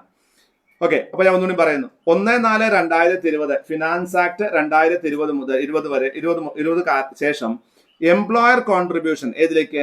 റെക്കഗ്നൈസ്ഡ് പ്രൊവിഡന്റ് ഫണ്ടിലേക്ക്, അപ്രൂവ്ഡ് സൂപ്പറാനേഷൻ ഫണ്ടിലേക്ക് അല്ലെങ്കിൽ നാഷണൽ പെൻഷൻ സ്കീമിലേക്ക് കൊടുക്കുകയാണെന്നെങ്കിൽ അഗ്രിഗേറ്റ് സീലിംഗ് എത്രയാണ്?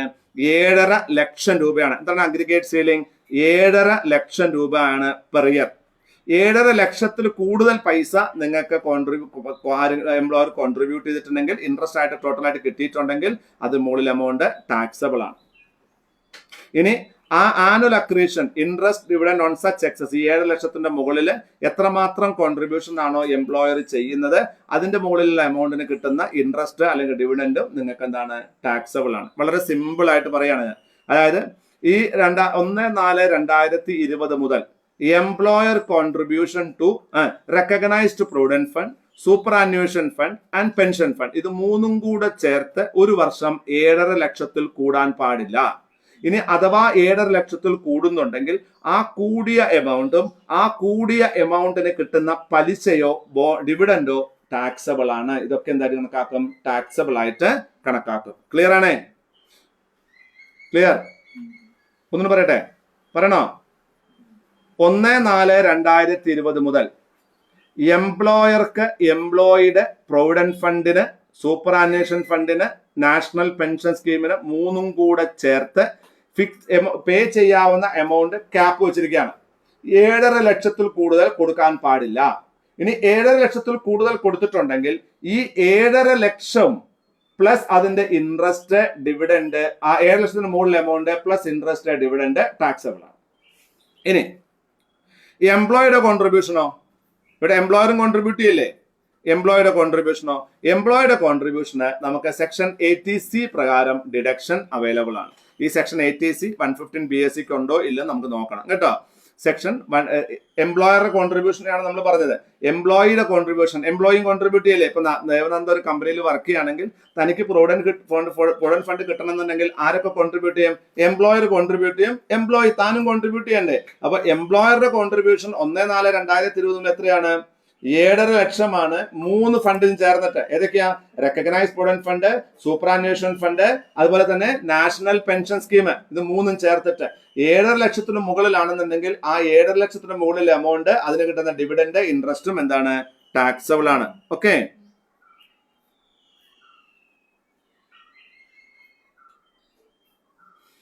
എംപ്ലോയിയുടെ കോൺട്രിബ്യൂഷൻ ആണെങ്കിൽ അതിന് സെക്ഷൻ 80Cയുടെ ബെനിഫിറ്റ് കിട്ടും.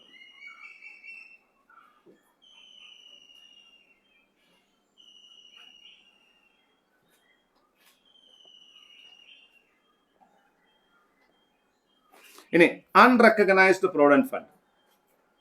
അൺറെക്കഗ്നൈസ്ഡ് പ്രൊവിഡന്റ് ഫണ്ട് എന്ന് പറയുന്നത് എന്താണ്? It is not a statutory provident fund, it is not recognised by commissioner of income tax and it is not a public provident fund. അങ്ങനെയാണെങ്കിൽ എന്താണ്? Employee കോൺട്രിബ്യൂഷന് section 80C കിട്ടില്ല. എംപ്ലോയറുടെ കോൺട്രിബ്യൂഷനും ഇൻട്രസ്റ്റും ഡ്യൂറിംഗ് കോൺട്രിബ്യൂഷൻ പീരീഡ് ടാക്സ് ചെയ്യില്ല. പക്ഷെ at the time of withdrawal അത് ടാക്സബിൾ ആണ്. നമുക്ക് ശ്രദ്ധിക്കാം, ഒന്നുകൂടി പറയാം. അൺറെക്കഗ്നൈസ്ഡ് പ്രൊവിഡന്റ് ഫണ്ട് ശ്രദ്ധിച്ച് മനസ്സിലാക്കുക കേട്ടോ. അൺറെക്കഗ്നൈസ്ഡ് പ്രൊവിഡന്റ് ഫണ്ടിന് 2 ആക്സെപ്റ്റ് ആണുള്ളത്. അൺറെക്കഗ്നൈസ്ഡ് പ്രൊവിഡന്റ് ഫണ്ടിന് എന്താണ്? ഏതാണ് അൺറെക്കഗ്നൈസ്ഡ് പ്രൊവിഡന്റ് ഫണ്ട്? സ്റ്റാറ്റ്യൂട്ടറി അല്ലാത്ത, റെക്കഗ്നൈസ്ഡ് അല്ലാത്ത, അല്ലെങ്കിൽ PPF അല്ലാത്ത ഒന്നാണ്. ഇതിന് ടാക്സ് ട്രീറ്റ്മെന്റ് എംപ്ലോയിയുടെ കോൺട്രിബ്യൂഷന് സെക്ഷൻ 80C ബെനിഫിറ്റ് കിട്ടില്ല, ഒരു ഡിഡക്ഷനും കിട്ടില്ല. നിങ്ങൾ ഫുൾ ആയിട്ട് എന്ത് ചെയ്യും? ടാക്സബിൾ ആണ്. നമ്മൾ അൺറെക്കഗ്നൈസ്ഡ് പ്രൊവിഡന്റ് ഫണ്ടിലേക്ക് 10,000 രൂപ അടച്ചു എന്ന് പറഞ്ഞാൽ ആ 10,000 രൂപ നമ്മൾ കൺസിഡർ ചെയ്യില്ല, അതിനെ നമ്മൾ ഇൻകമായി കണക്കാക്കി ടാക്സ് ചെയ്യും. ഓക്കെ, ദെൻ അതുപോലെ തന്നെ എന്താണ്? എംപ്ലോയറുടെ കോൺട്രിബ്യൂഷൻ നമ്മൾ എന്ത് ചെയ്യില്ല? അതിന്റെ ഇൻട്രസ്റ്റും നമ്മൾ ടാക്സ് ചെയ്യില്ല. എംപ്ലോയറുടെ കോൺട്രിബ്യൂഷനും അതുപോലെ തന്നെ ഇൻട്രസ്റ്റും നമുക്ക് അടക്കുന്ന സമയത്ത് നമ്മൾ ടാക്സ് ചെയ്യില്ല. നമ്മൾ എന്ത് ചെയ്യും? അതിനെ ഡിഡക്ഷൻ ആയിട്ട് ക്ലെയിം ചെയ്യും. പക്ഷെ വിഡ്രോ ചെയ്യുന്ന സമയത്ത് ആ PPFൽ നിന്നും പണം അല്ലെങ്കിൽ ആ പ്രൊവിഡന്റ് ഫണ്ടിൽ നിന്നും പണം തിരിച്ചു കിട്ടുന്ന സമയത്ത് എംപ്ലോയിയുടെ കോൺട്രിബ്യൂഷൻ ടാക്സബിൾ അല്ല. എന്തുകൊണ്ടാണ് എംപ്ലോയിയുടെ കോൺട്രിബ്യൂഷൻ ടാക്സബിൾ അല്ലാത്ത? Simple logic. എന്തുകൊണ്ടാണ്? അത് തൊട്ട് മുകളിലുണ്ടല്ലോ, എംപ്ലോയിയുടെ കോൺട്രിബ്യൂഷൻ ഡിഡക്ഷൻ ആയിട്ട് ക്ലെയിം ചെയ്തിട്ടില്ല.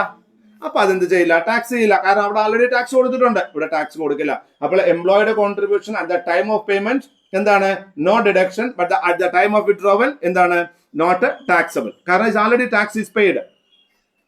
മനസ്സിലേ? അടുത്തത് ഇൻട്രസ്റ്റ് ഓൺ എംപ്ലോയി കോൺട്രിബ്യൂഷൻ. ആ എംപ്ലോയിയുടെ കോൺട്രിബ്യൂഷന് ഇൻട്രസ്റ്റ് കിട്ടിയാൽ, ഇൻട്രസ്റ്റ് നമ്മൾ ഒന്നും ചെയ്തിട്ടില്ല, അതെന്തായി കണക്കാക്കും? ഇൻകം ഫ്രം അതർ സോഴ്സസ് ആയി കണക്കാക്കി ടാക്സ് ചെയ്യുമ്പോൾ സാലറി അല്ലല്ലോ, ഇൻകം ഫ്രം അതർ സോഴ്സസ് ആയിട്ട് ടാക്സ് ചെയ്യും. ദെൻ എംപ്ലോയറുടെ കോൺട്രിബ്യൂഷനോ നമുക്ക് തിരിച്ചു കിട്ടുന്ന സമയത്ത് സാലറി ആയി കണക്കാക്കും. എംപ്ലോയറുടെ കോൺട്രിബ്യൂഷൻ ഇതിന്റെ ഇൻട്രസ്റ്റും നമ്മൾ സാലറി ആയിട്ട് കണക്കാക്കും. അതെന്തുകൊണ്ടാ? എംപ്ലോയറുടെ കോൺട്രിബ്യൂഷനെ ഇൻട്രസ്റ്റിനെ നമുക്ക് കിട്ടുന്ന സമയത്ത് നമുക്ക് അവർ എംപ്ലോയർ കോൺട്രിബ്യൂട്ട് ചെയ്യുന്ന സമയത്ത് നമ്മൾ ടാക്സ് ചെയ്തിട്ടില്ല. അപ്പൊ അത് എപ്പോഴെങ്കിലും ടാക്സ് ചെയ്യണ്ടേ?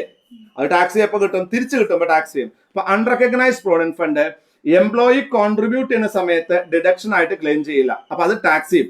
അപ്പൊ ഡെഫിനറ്റ് ആയിട്ട് തിരിച്ചു കിട്ടുമ്പോൾ എന്തില്ല? തിരിച്ചു കിട്ടുന്ന സമയത്ത് ടാക്സബിൾ അല്ല. Simple logic. 2, എംപ്ലോയറുടെ കോൺട്രിബ്യൂഷൻ അൺറെക്കഗ്നൈസ്ഡ് പ്രൊവിഡന്റ് ഫണ്ട് ആണെങ്കിലോ എംപ്ലോയറുടെ കോൺട്രിബ്യൂഷൻ ഇൻട്രസ്റ്റ് നമ്മൾ ടാക്സ് ചെയ്യൂല. അപ്പൊ എപ്പോ ടാക്സ് ചെയ്യും? തിരിച്ചു കിട്ടുമ്പോ ടാക്സ് ചെയ്യും. സിമ്പിൾ ആണ്. 3 പ്രൊവിഡന്റ് ഫണ്ടാ ഉള്ളത്. സ്റ്റാറ്റ്യൂട്ടറി പ്രൊവിഡന്റ് ഫണ്ട് വിട്ടേക്ക്, നോട്ട് ടാക്സബിൾ. റെക്കഗ്നൈസ്ഡ് പ്രൊവിഡന്റ് ഫണ്ടും അൺറെക്കഗ്നൈസ്ഡ് പ്രൊവിഡന്റ് ഫണ്ടും മാത്രമാണ് കൺഫ്യൂഷൻ ക്രിയേറ്റ് ചെയ്യുക. റെക്കഗ്നൈസ്ഡ് പ്രൊവിഡന്റ് ഫണ്ട് എത്രയാ? 7 ലക്ഷം രൂപ മാക്സിമം ലിമിറ്റ്. അതിൽ കൂടുതൽ എമൗണ്ടും അതിന്റെ ഇൻട്രസ്റ്റും ടാക്സബിൾ ആണ്. ക്ലിയർ അല്ലേ? ഇനി അൺറെക്കഗ്നൈസ്ഡ് പ്രൊവിഡന്റ് ഫണ്ട് ആണെങ്കിൽ എംപ്ലോയി അടയ്ക്കുന്ന PF അടയ്ക്കുന്ന പൈസക്ക് ഡിഡക്ഷൻ ക്ലെയിം ചെയ്യില്ല. അതുകൊണ്ട് തന്നെ തിരിച്ചു കിട്ടുമ്പോൾ എന്ത് ചെയ്യില്ല? ടാക്സ് ചെയ്യില്ല.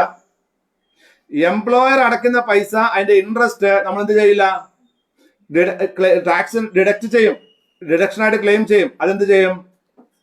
തിരിച്ചു കിട്ടുന്ന സമയത്ത് ഇൻട്രസ്റ്റിനും എമൗണ്ടും നമ്മൾ എന്ത് ചെയ്യും? ടാക്സ് ചെയ്യും. ക്ലിയർ ആണ്?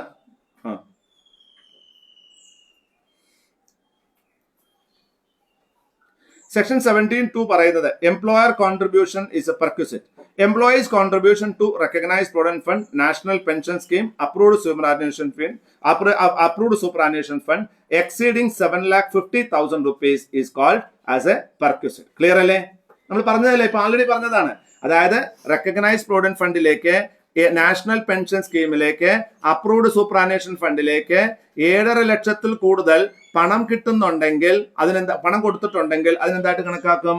അതിനെ ഈ പ്രോഫിറ്റ് ആൻഡ് ലോസ് സാലറി ആയി കണക്കാക്കി ടാക്സ് ചെയ്യും. ഇതാണ് പോയിന്റ് കേട്ടോ. ടെക്സ്റ്റ് ബുക്കിൽ ഇല്ലേ ഇത്? നിങ്ങൾ ടെക്സ്റ്റ് ബുക്കിലില്ലേ? ഇല്ല, 2020 അല്ലേ ഇത്? ഇല്ലേ? നിങ്ങളുടെ ഒന്നുമില്ലേ? ആണോ? 24 നിങ്ങൾ രജിസ്റ്റർ ചെയ്തേ? അതാണ് ഞാൻ ചോദിക്കണം, വീണ്ടും സ്പെസിഫിക്കലി ചോദിക്കുന്നത്. 2020 അമെന്റ്മെന്റ് അത്. ఎందరో మహానుభావులు. Section 17(2)(7)(a) taxation of annual accretion.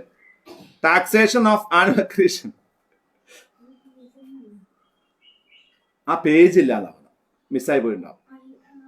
ആ ടോപ്പിക്കേ ഇല്ലേ?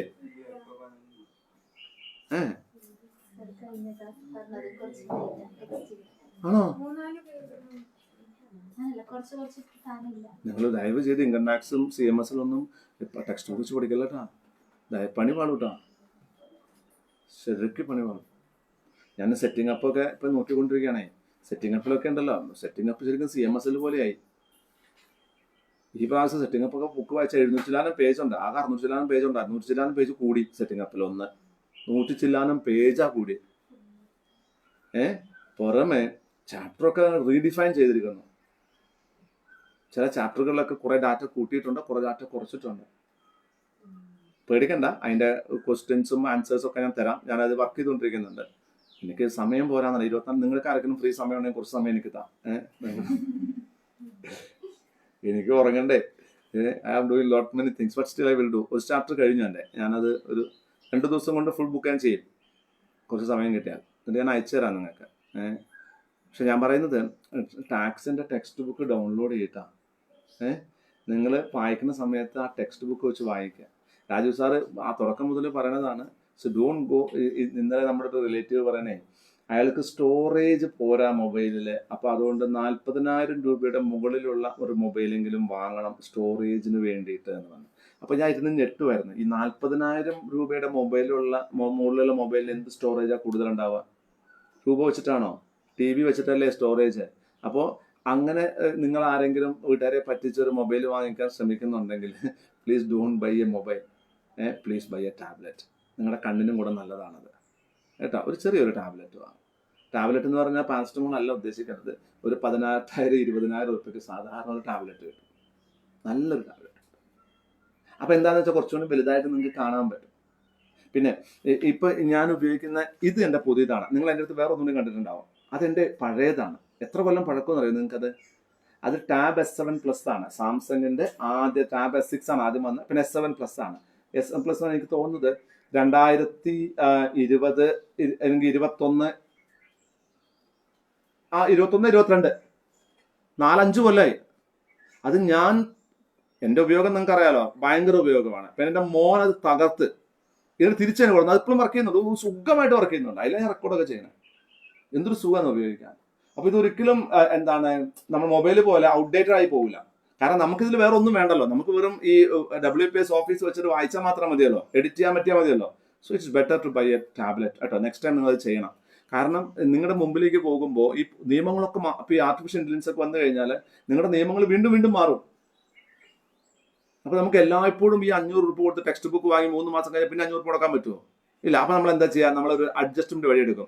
ഉള്ള ടെക്സ്റ്റ് ബുക്ക് വെച്ച് പഠിക്കും. മാറ്റാണെന്ന് വെച്ചാൽ എത്ര മാറും? കുറച്ചല്ലേ മാറുള്ളൂ എന്ന് വിചാരിക്കുക. പക്ഷെ അങ്ങനെ ആവണമെന്നില്ല. So it is always better. ഇനി നാളെ തന്നെ പോയിട്ടൊരു ടാബ്ലറ്റ് വാങ്ങണമെന്ന് ഞാൻ പറഞ്ഞൊന്നും പറയല്ലേ. നല്ല സമാധാനമായിട്ട് അവർ പാവങ്ങൾ ഒരു മൊബൈൽ, അവർക്ക് എങ്ങനെ ഒരു മൊബൈൽ മാറ്റാണ്, നിങ്ങളുടെ മൊബൈൽ നല്ലതാണെങ്കിൽ അവർക്ക് ഈ മൊബൈൽ കൊടുത്തിട്ട് എനിക്കൊരു ടാബ്ലറ്റ് വാങ്ങിത്തരോ, പഠിക്കാനാണെന്ന് പറഞ്ഞാൽ വാങ്ങിത്തരും. Think of it. ഇത് നിങ്ങൾക്ക് വേണ്ടിയാ പറയാം. അപ്പൊ ഇതൊക്കെ ഒരു വലിയൊരു ഡേഞ്ചറാണ്. നിങ്ങൾ വായിക്കുമ്പോൾ ഒന്നും കാണൂല, ഞാൻ പറഞ്ഞത് മാത്രമേ ഉണ്ടാവുള്ളൂ. അതിന് ഞാൻ തന്ന വീഡിയോ നിങ്ങൾ പലരും കാണുന്നില്ല, വളരെ കുറച്ച് പേരെ കാണും. അനകന്ന് ചോദിക്കാൻ കാരണം അനകന്ന് ലീവ് ആയിട്ട് വെച്ചല്ലേ ക്ലാസ്, അല്ലെങ്കിൽ ചോദിക്കോ? മുണ്ടാണ്ടിരിക്കും. അപ്പോൾ so be careful on this. Okay, then section 17 to 7A, taxation of annual accretion.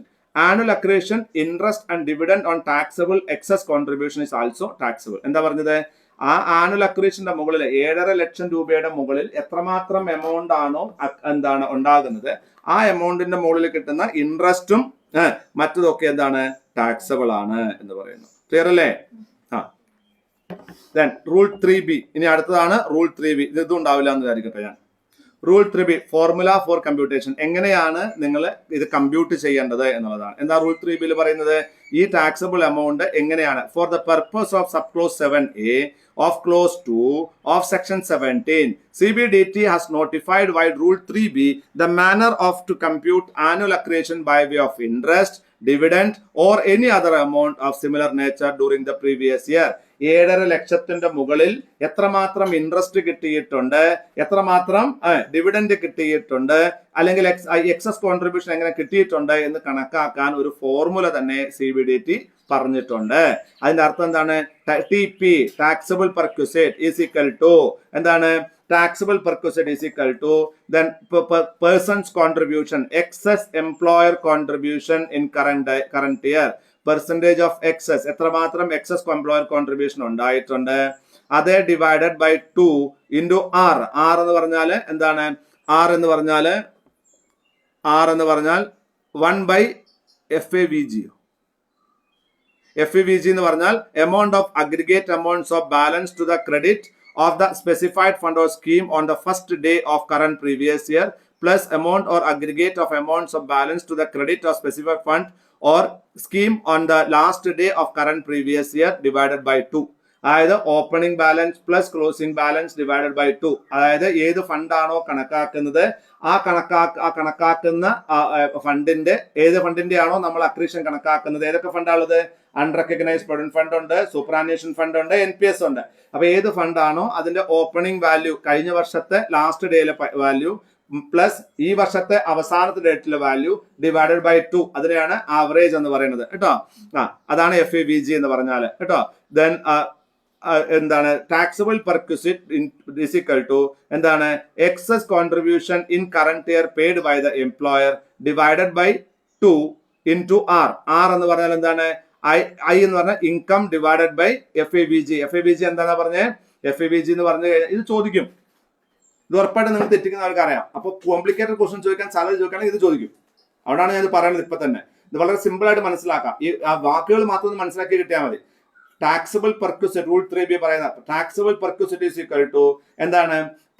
Excess contribution made by the employer divided by 2 into R. R എന്ന് പറയുന്നത് എന്താണ്? Income divided by average of എന്താണ്?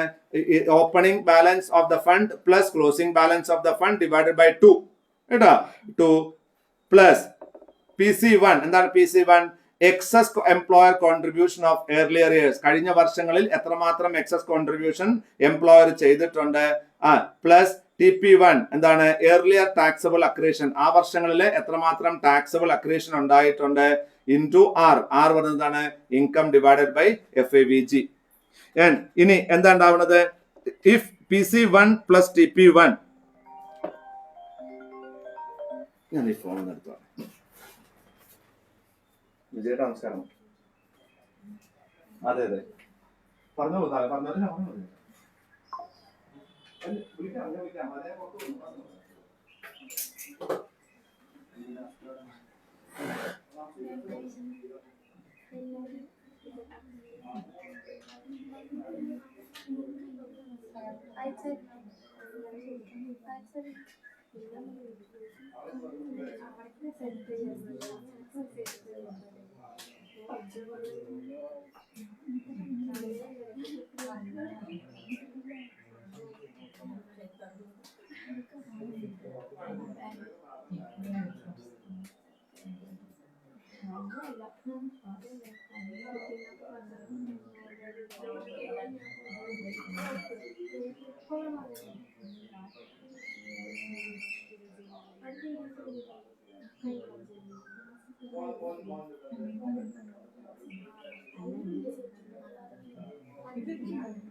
നിങ്ങളിപ്പോ ഈ പറഞ്ഞു തിരിച്ചൊക്കെ record അത് എനിക്കത് കേൾക്കാം.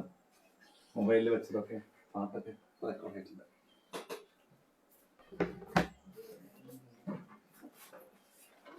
അപ്പോൾ ഇതെനിക്ക് ഒഴിവാക്കാൻ പറ്റാത്തൊരു കോളായിരുന്നു. അത് എടുത്തില്ലെങ്കിൽ വിഷമമായിരുന്നു. അയാൾ 2 ദിവസമായി വിളിക്കുന്നു. വളരെ വലിയൊരാളാണ്. നമുക്ക് നല്ലതുണ്ടാവണമെന്ന് പ്രാർത്ഥിക്കുന്ന ആൾക്കാരെ വിളിക്കുമ്പോൾ എടുക്കണ്ടേ. അപ്പോൾ taxable perquisite is equal to എന്താണെന്നാ പറഞ്ഞേ? Taxable perquisite is equal to നമ്മൾ excess contribution in the current year divided by 2 അല്ലേ, into R is equal to income divided by opening balance plus closing balance divided by 2 in the fund plus PC1. എന്താ PC1? കഴിഞ്ഞ വർഷങ്ങളിൽ employer കൊടുത്ത excess contribution plus TP1 earlier taxable accretion, അതിൽ tax ചെയ്തിട്ടുള്ള accretion. ആ earlier വർഷങ്ങളിൽ accretion 7 ലക്ഷത്തിൽ കൂടുതൽ അക്രീഷൻ ഉണ്ടായിട്ടില്ല, കൂടുതൽ ഫണ്ടിൽ കൂടുതൽ ഉണ്ടായി, ഇൻട്രസ്റ്റ് ഡിവിഡൻഡ് ഒക്കെ. Into R. വീണ്ടും എന്താണ് R എന്ന് പറഞ്ഞാല് income accruing during the year divided by opening plus closing balance divided by 2. ഇങ്ങനെയാണ് ഇത് കണക്കാക്കേണ്ടത്. ഇനി സെക്ഷൻ 89 ഇത് കണക്കാക്കാനൊന്നും പറയില്ല, അഥവാ പറയുകയാണെങ്കിൽ അറിഞ്ഞിരിക്കാൻ വേണ്ടി പറഞ്ഞതാണ്. നമ്മൾ പ്രോബ്ലംസ് ചെയ്യുമ്പോൾ നമുക്കിത് ചെയ്തു പോവാം.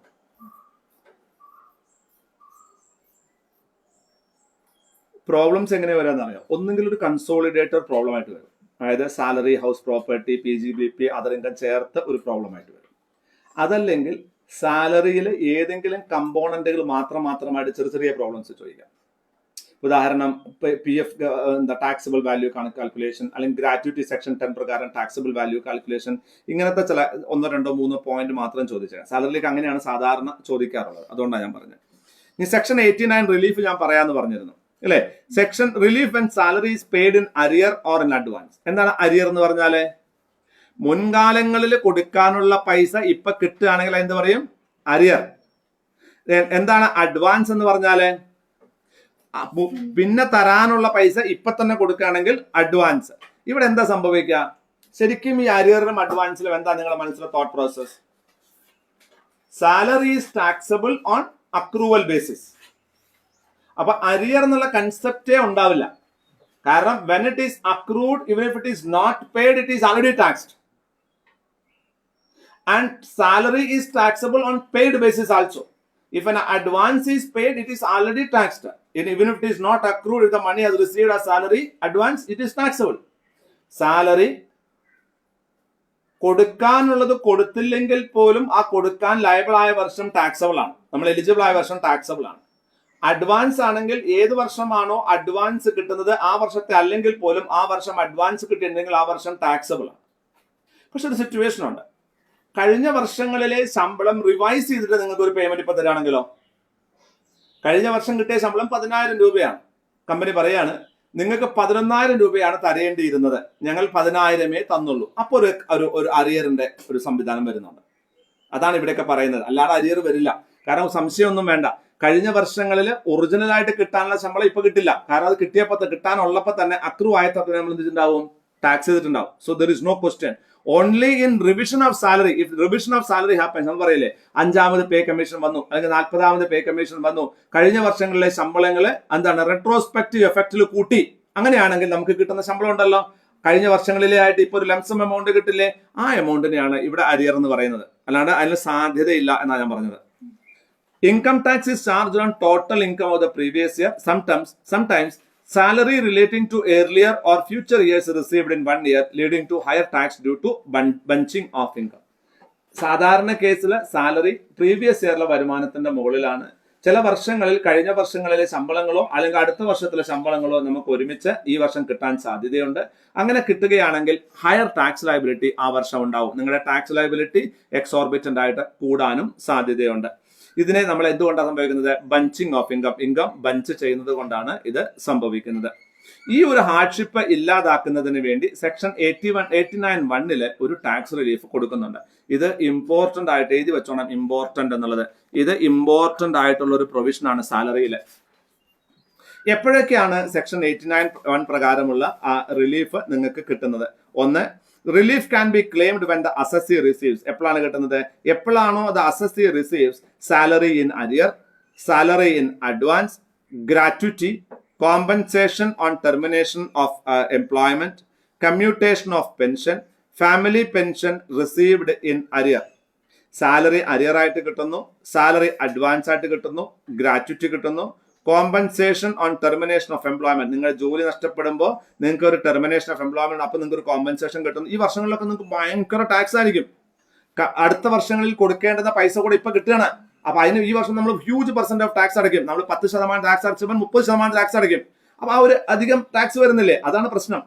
Then commutation of pension. എന്താ കമ്മ്യൂട്ടേഷൻ ഓഫ് പെൻഷൻ എന്ന് പറഞ്ഞാല്, ഇനി വരാൻ പോകുന്ന വർഷങ്ങളിൽ മാസങ്ങളിൽ കിട്ടാനുള്ള പെൻഷൻ നമ്മൾ മുഴുവനുമായിട്ടോ ഭാഗികമായിട്ടോ ഒരുമിച്ച് വാങ്ങുകയാണെന്നുണ്ടെങ്കിൽ, then family pension received in arrear. Pension പെട്ടെന്ന് കൂട്ടുന്നു, അപ്പൊ കൂട്ടുമ്പോൾ അത് മുൻകാലങ്ങളിൽ റെട്രോസ്പെക്റ്റീവ് എഫക്ട് ആണെങ്കിൽ അതിന് അരിയേഴ്സ് ആയിട്ട് പെൻഷൻ കിട്ടുകയാണെങ്കിൽ, then relief is available only if such receipt causes high tax liability. വെറുതെ നമുക്ക് അരിയർ കിട്ടി എന്നതുകൊണ്ട് മാത്രം നിങ്ങൾക്ക് ടാക്സബിൾ അല്ല. എന്തുകൊണ്ടാണത്? അത് ഹയർ ടാക്സ് ലയബിലിറ്റിക്ക് കാരണമാകുന്നുണ്ടെങ്കിൽ അതെന്താണ്, അതിന് ഈ റിലീഫ് അവൈലബിൾ ആണ്. Step by step procedure for computing relief under section 89(1). എങ്ങനെയാണ് സെക്ഷൻ 89(1)ന്റെ എന്താണ് ഇത് റിലീഫ് കാൽക്കുലേറ്റ് ചെയ്യുന്നത്? ആദ്യം നമ്മൾ എന്താ ചെയ്യേണ്ടത്? സിമ്പിൾ ആയിട്ട് മനസ്സിലാക്കാം. Compute tax payable on total income including arrear and advance. അതിനെ എ എന്ന് കണക്കാക്കുക. ആദ്യം നമ്മൾ എന്ത് ചെയ്യണം? ടോട്ടൽ ടാക്സ് ലയബിലിറ്റി എന്ത് കണക്കാക്കേണ്ടത്? Tax payable on total income. എത്ര ടാക്സ് ആണോ കൊടുക്കാനുള്ളത്, ഏത് ടോട്ടൽ ഇൻകത്തിന്റെ മുകളിൽ, ഇൻക്ലൂഡിംഗ് വാട്ട്, അരിയറും അഡ്വാൻസ്. നിങ്ങൾക്ക് കിട്ടിയ arrear, advance, gratuity, retirement, commuted, family pension arrear, ഇതെല്ലാം ചേർത്തിട്ട് ഉള്ള ടോട്ടൽ ഇൻകത്തിന് മുകളിൽ ടാക്സ് കണക്കാക്കുക. അതിനെ എ എന്ന് പറഞ്ഞ് മാറ്റിവെക്കും. ഇനി അല്ലെങ്കിൽ എക്സ് എന്ന് പറഞ്ഞ് മാറ്റിവെക്കും. Whatever letter you want to have, you use it, no problem. Then step 2, compute tax payable on total income excluding arrear and advance. രണ്ടാം പ്രാവശ്യം എന്താ ചെയ്യേണ്ടത്? ഈ അരിയറും അഡ്വാൻസും ഒന്നും ഇല്ലാതെ നിങ്ങൾ ടാക്സ് കണക്കാക്കും. അപ്പൊ നമുക്ക് എന്ത് കിട്ടി? അരിയറും അഡ്വാൻസും അടങ്ങിയ ടാക്സ് കിട്ടി, അരിയറും അഡ്വാൻസും ഇല്ലാത്ത ടാക്സ് കിട്ടി. Then അതിൽ നിന്ന് എന്താ കണക്കാക്കേണ്ടത്? Compute the difference. What is the difference tax you are paying because of this arrear? A minus B അല്ലെങ്കിൽ X minus Y, X minus Y, whatever it may be. നിങ്ങൾ text ബുക്കിൽ X minus Y എന്നല്ലേ കാണിച്ചിരിക്കണേ? അല്ല, അടുത്ത് ആദ്യം എക്സും വൈയും കാണിച്ചു, പിന്നെ അത് എയും മൈനസ്, സാറില്ലാന്ന് കോപ്പി പേസ്റ്റ് അല്ലേ, പോട്ടെ കേട്ടാ. അപ്പൊ അവിടെ മുകളില് എ എന്ന് എഴുതാ, വൈ അവിടെ ബി എന്ന് എഴുതാ, അല്ലെങ്കിൽ മൊത്തം തെറ്റും. പിന്നെ എവിടുന്നാണ് ഈ എക്സും വൈ അവിടെ പോയത് പിടി ഉണ്ടാവില്ല നിങ്ങൾക്ക്. അപ്പൊ എ മൈനസ് ബി എഴുതുക. അപ്പൊ എന്ത് കിട്ടി? എക്സ് എന്നൊരു എമൗണ്ട് കിട്ടി. That is a difference tax, excess tax you are paying because of this arrear or advance. Step 4, compute tax payable on total income on the year to which the arrear related to including arrear. ഏത് വർഷത്തെ ആണോ നിങ്ങൾക്ക് ഇന്ന് arrear കിട്ടിയത് ആ വർഷത്തെ tax ഈ income കൂടെ ചേർത്തിട്ട് compute tax payable on total income of the year to which arrear relate. ഏത് വർഷത്തെയാണോ അരിയർ നമുക്ക് കിട്ടിയത് ആ വർഷത്തെ ഇൻകം എടുക്കുക. ഓക്കെ, അതായത് ഇപ്പൊ 2024 അരിയർ ആണ് ഇപ്പൊ കിട്ടിയത് കണക്കാക്കുക. അപ്പൊ 2024 ടോട്ടൽ ഇൻകം എടുക്കുക, ഇൻക്ലൂഡിങ് അരിയർ എടുക്കുക. എന്നിട്ട് അതിന്റെ ടാക്സ് കണ്ടുപിടിക്കുക. എന്നിട്ട് അതിലെന്ത് ചെയ്യണം, അരിയർ ഇല്ലാതെ ടാക്സ് കണ്ടുപിടിക്കുക. അപ്പൊ എന്താ ചെയ്യേണ്ടത്, അരിയർ കിട്ടിയ വർഷം ശ്രദ്ധിക്കുക, അരിയർ കിട്ടിയ വർഷം അരിയർ ചേർത്തിട്ട് ടാക്സ് കണ്ടുപിടിക്കുക, അരിയർ ഇല്ലാതെ ടാക്സ് കണ്ടുപിടിക്കുക. അതിന്റെ രണ്ടിനും ഡിഫറൻസ് എടുത്ത് എക്സ് എന്ന് എഴുതി വെക്കുക. ഇനി ഈ അരിയർ ഏതെങ്കിലും ഒരു വർഷത്തെ ആയിരിക്കുമല്ലോ കിട്ടിയിട്ടുണ്ടാവുക. ദേവിക്ക് മനസ്സിലാവുന്നുണ്ട് ദേവികയ്ക്ക് 2021 കിട്ടുന്ന ശമ്പളം 2025 കിട്ടുന്നു. ഈ 2025 കിട്ടുമ്പോൾ എന്താ പറയാ, അരിയർ സാലറി റിസീവ്ഡ് എന്നല്ലേ പറയാ, മുൻകാലത്തിൽ കിട്ടേണ്ട ശമ്പളം കിട്ടിയെന്നല്ലേ പറയാ. ഈ അരിയർ സാലറി കിട്ടിയിട്ടുണ്ടെങ്കിൽ നിങ്ങൾ എന്താ ചെയ്യേണ്ടത്, കിട്ടിയ വർഷത്തിലെ ടോട്ടൽ ഇൻക്ലൂഡിങ് അരിയർ നിങ്ങൾ എന്ത് ചെയ്യണം, ടാക്സ് കണ്ടുപിടിക്കണം. അത് എക്സ് അല്ലെങ്കിൽ എ. ദെൻ ഈ അരിയർ ഇല്ലാതെ ആ വർഷത്തെ ടാക്സ് കണ്ടുപിടിക്കണം. അത് ബി അല്ലെങ്കിൽ Y, whatever it may be. ഇനി എ മൈനസ് ബി ഡിഫറൻസ് കണ്ടുപിടിക്കുക. Excess tax payable by the assessee because of this arrear. അതാണ് എന്ത്, A minus B, that is X. അവിടെ നടക്കട്ടെ. ഇനി തിരിച്ചു പോയിട്ട് നമ്മൾ എന്താ ചെയ്യേണ്ടത്, നമ്മൾ ഏത് വർഷത്തെ അരിയർ കിട്ടിയ ദേവിക്ക് ഇപ്പോ 2021 അരിയർ കിട്ടി. ഈ 2021 ഇൻകം എടുക്കുക. നമ്മുടെ അടുത്ത് ഉണ്ടാവുമല്ലോ ഇൻകം. ആ 2000 നമ്മൾ ടാക്സ് അടച്ചിട്ടുണ്ടാവണമല്ലോ. 2021 ഇൻകം എടുക്കുക. അതിൽ ഈ അരിയറും കൂടെ ചേർത്തിട്ട് ടാക്സ് ലയബിലിറ്റി കണ്ടുപിടിക്കുക. ഇനി അരിയർ ചേർക്കാതെ ടാക്സ് ലയബിലിറ്റി അവിടെയും കണ്ടുപിടിക്കുക. ഇതിന്റെ രണ്ടും ഡിഫറൻസും എടുത്തു വെക്കുക. അതിനെ നമുക്ക് വൈ എന്ന് പറയാം. ഏഴാമത്തെ സിറ്റുവേഷനിൽ റിലീഫ് എത്രയാണ്, A minus B minus C minus D അല്ലെങ്കിൽ എക്സ് മൈനസ് വൈ. എക്സ് എന്താണ്, എക്സ് മൈനസ് വൈ കണ്ടുപിടിക്കുക. ഇനി എക്സ് മൈനസ് വൈ കണ്ടുപിടിച്ചാൽ എന്താണ് എക്സ് എന്ന് പറഞ്ഞാല്, റിലീഫ് അല്ലെങ്കിൽ അരിയർ കിട്ടിയ വർഷത്തെ അരിയർ ചേർത്ത ടാക്സ് മൈനസ് അരിയർ ചേർക്കാത്ത ടാക്സ്, ആ ഡിഫറൻസിനെയാണ് എന്ത് പറയണത്, എക്സ് എന്ന് പറയണത്. അരിയർ ഏത് വർഷത്തെ ആയിരുന്നുവോ ആ വർഷത്തെ അരിയർ ചേർത്ത ടാക്സ് മൈനസ് അരിയർ ചേർക്കാത്ത ടാക്സ്, അതാണ് എന്ത്, വൈ എന്ന് പറയണത്. ഇതിന്റെ രണ്ടിന്റെയും ഡിഫറൻസ് കണ്ടുപിടിക്കുക. ഇത് ഡിഫറൻസ് കണ്ടുപിടിച്ച് നമ്മൾ എന്താ ചെയ്യേണ്ടത്, ഡിഫറൻസ് കിട്ടി. ഈ ഡിഫറൻസ് കിട്ടിക്കഴിഞ്ഞാൽ ആ amount if X is more than y, then relief is allowed. If x is equal to or less than y, the relief is not available. X അങ്ങനെ പറഞ്ഞേ, if including advance relief a minus b minus c minus d നിങ്ങൾക്ക് relief ആണ്. ഈ x minus y ഒരു amount ഉണ്ടെങ്കിൽ x കൂടുതലാണ് y-നെക്കാട്ടിലെങ്കിൽ അത് കിട്ടും 100 മൈനസ് 80, 20 രൂപ അധികം ടാക്സ് അടക്കുന്നില്ലേ, ആ 20 രൂപ നമുക്ക് എന്ത് കിട്ടും, നമുക്ക് റിബേറ്റ് ആയിട്ട് കിട്ടും, റിലീഫ് ആയിട്ട് കിട്ടും. If X is equal to or less than Y ആണെങ്കിൽ നിങ്ങൾക്ക് എന്ത് കിട്ടില്ല, നിങ്ങൾക്ക് അഡീഷണൽ ടാക്സ് അടക്കുന്നില്ലല്ലോ. അഡീഷണൽ ടാക്സ് അടയ്ക്കുകയാണെങ്കിൽ മാത്രമേ റിലീഫ് കിട്ടുള്ളൂ. നിങ്ങളുടെ ടെക്സ്റ്റ് ബുക്കിൽ അത് എഴുതിയിട്ടില്ല, ദയവ് ചെയ്ത് എഴുതി വെക്കൂ ഞാൻ ഈ പറയുന്ന കാര്യം. If X is more than Y അല്ലേ, അങ്ങനെയാണെന്നുണ്ടെങ്കിൽ എന്താണ്, റിലീഫ് ഈസ് അലൗഡ്. ആ ഡിഫറൻസ് എമൗണ്ടിന് റിലീഫ് ഉണ്ട്. If X is equal to or less than Y, no relief will be allowed. ഈ അരിയർ കിട്ടുന്ന വർഷം ഈ അരിയർ കൊണ്ട് നിങ്ങളുടെ ടാക്സ് ലയബിലിറ്റി കൂടുന്നുണ്ടെങ്കിൽ മാത്രമേ നിങ്ങൾക്ക് എന്ത് കിട്ടുള്ളൂ, നിങ്ങൾക്ക് റിബേറ്റ് അല്ലെങ്കിൽ റിലീഫ് കിട്ടത്തുള്ളൂ. ഒരു പ്രാവശ്യം പറയാം, സെക്ഷൻ 89 മോസ്റ്റ് ഇമ്പോർട്ടന്റ് ആണ്. ഈ ടാക്സ് കിട്ടിയ വർഷത്തെ അരിയർ കിട്ടിയ വർഷത്തെ അരിയർ ചേർത്തുള്ള ടാക്സ് കണ്ടുപിടിക്കുക. അരിയർ കിട്ടിയ വർഷത്തെ അരിയർ ഇല്ലാത്ത ടാക്സ് കണ്ടുപിടിക്കുക. അതിനെ എ ആൻഡ് ബി എന്ന് പറയുക. എ മൈനസ് ബി എക്സ് എന്ന് എഴുതി വെക്കുക. ദെൻ സി, ഏത് വർഷത്തെ അരിയർ ആണോ നിങ്ങൾക്ക് കിട്ടേണ്ടിയിരുന്നത്, ഏത് വർഷത്തെ അരിയർ ആണോ നിങ്ങൾക്ക് കിട്ടേണ്ടിയിരുന്നത് ആ വർഷത്തെ ഇൻകം അരിയർ ചേർത്ത് ഇൻകം ടാക്സ് അരിയർ ചേർത്ത് കണ്ടുപിടിക്കുക. അരിയർ ചേർക്കാതെ കണ്ടുപിടിക്കുക. അതിന്റെ രണ്ടിനും ഡിഫറൻസ് എടുത്ത് y എന്ന് എഴുതി വെക്കുക. ദെൻ അപ്പൊ എന്ത് കിട്ടി? എക്സും വൈയും കിട്ടി. എക്സ് മൈനസ് വൈ എടുക്കുക. If X is more than Y, difference amount relief ആണ്. If X is less than Y, no relief will be allowed. Clear? Relief ആരാണ് ക്ലെയിം ചെയ്യേണ്ടത്? അസസി ആണ് ക്ലെയിം ചെയ്യേണ്ടത്. അതിന് 10E ആണ് ഇലക്ട്രോണിക്കലി ഫയൽ. നിങ്ങൾക്ക് automatic കിട്ടില്ല റിലീഫ് എന്നാ പറഞ്ഞ്. നിങ്ങൾ ക്ലെയിം ചെയ്താൽ മാത്രമേ കിട്ടുള്ളൂ. ഇപ്പൊ നിങ്ങൾ അരിയർ കിട്ടിയ വർഷത്തിൽ നിങ്ങൾ ടാക്സ് അടച്ചിട്ടുണ്ട്, income tax department automatically calculate ചെയ്ത് നിങ്ങൾക്ക് റിലീഫ് തരുമോ സാർ? തരൂല. അങ്ങനെ പ്രൊവിഷനേ ഇല്ല. നിങ്ങൾ ക്ലെയിം ചെയ്താൽ തരും, ക്ലെയിം ചെയ്തില്ലെങ്കിൽ കിട്ടൂല. 2, ഫോം 10E ആണ് ഇതിനു വേണ്ടി ഫയൽ ചെയ്യണ ഫോർമാറ്റ്. ഇത് ഓട്ടോമാറ്റിക് അല്ല. റിലീഫ് ഇയർ വൈസ് ആണ് കണക്കാക്കുന്നത്, മന്ത് വൈസ് അല്ല. ഇത് പുതിയ സിസ്റ്റത്തിലും പഴയ സിസ്റ്റത്തിലും ഇതെന്താണ്? അലൗബിൾ ആണ്. സെക്ഷൻ 89 ഏതിൽ അവൈലബിൾ ആണ്? പുതിയ സിസ്റ്റത്തിലും പഴയ സിസ്റ്റത്തിലും അലൗഡ് ആണ്. ക്ലിയർ ആണത് കേട്ടോ? ഡിഡക്ഷൻസ് ഫ്രം സാലറി, സാലറിയിലുള്ള ഡിഡക്ഷൻസ് എന്തൊക്കെയാണ്? Deductions from salary, section 16 standard deduction. First deduction എന്താണ്? Standard deduction. രണ്ടാമത്തെ എന്താണ്? Entertainment allowance deduction. മൂന്നാമത്തെ എന്താണ്? Professional tax. സ്റ്റാൻഡേർഡ് ഡിഡക്ഷൻ പറഞ്ഞ എന്താ അർത്ഥം? ശമ്പളം വാങ്ങുന്ന എല്ലാവർക്കും ഒരു എമൗണ്ട് ഡിഡക്ഷൻ കൊടുക്കും. എന്റർടൈൻമെന്റ് അലവൻസ് പറഞ്ഞ അർത്ഥം?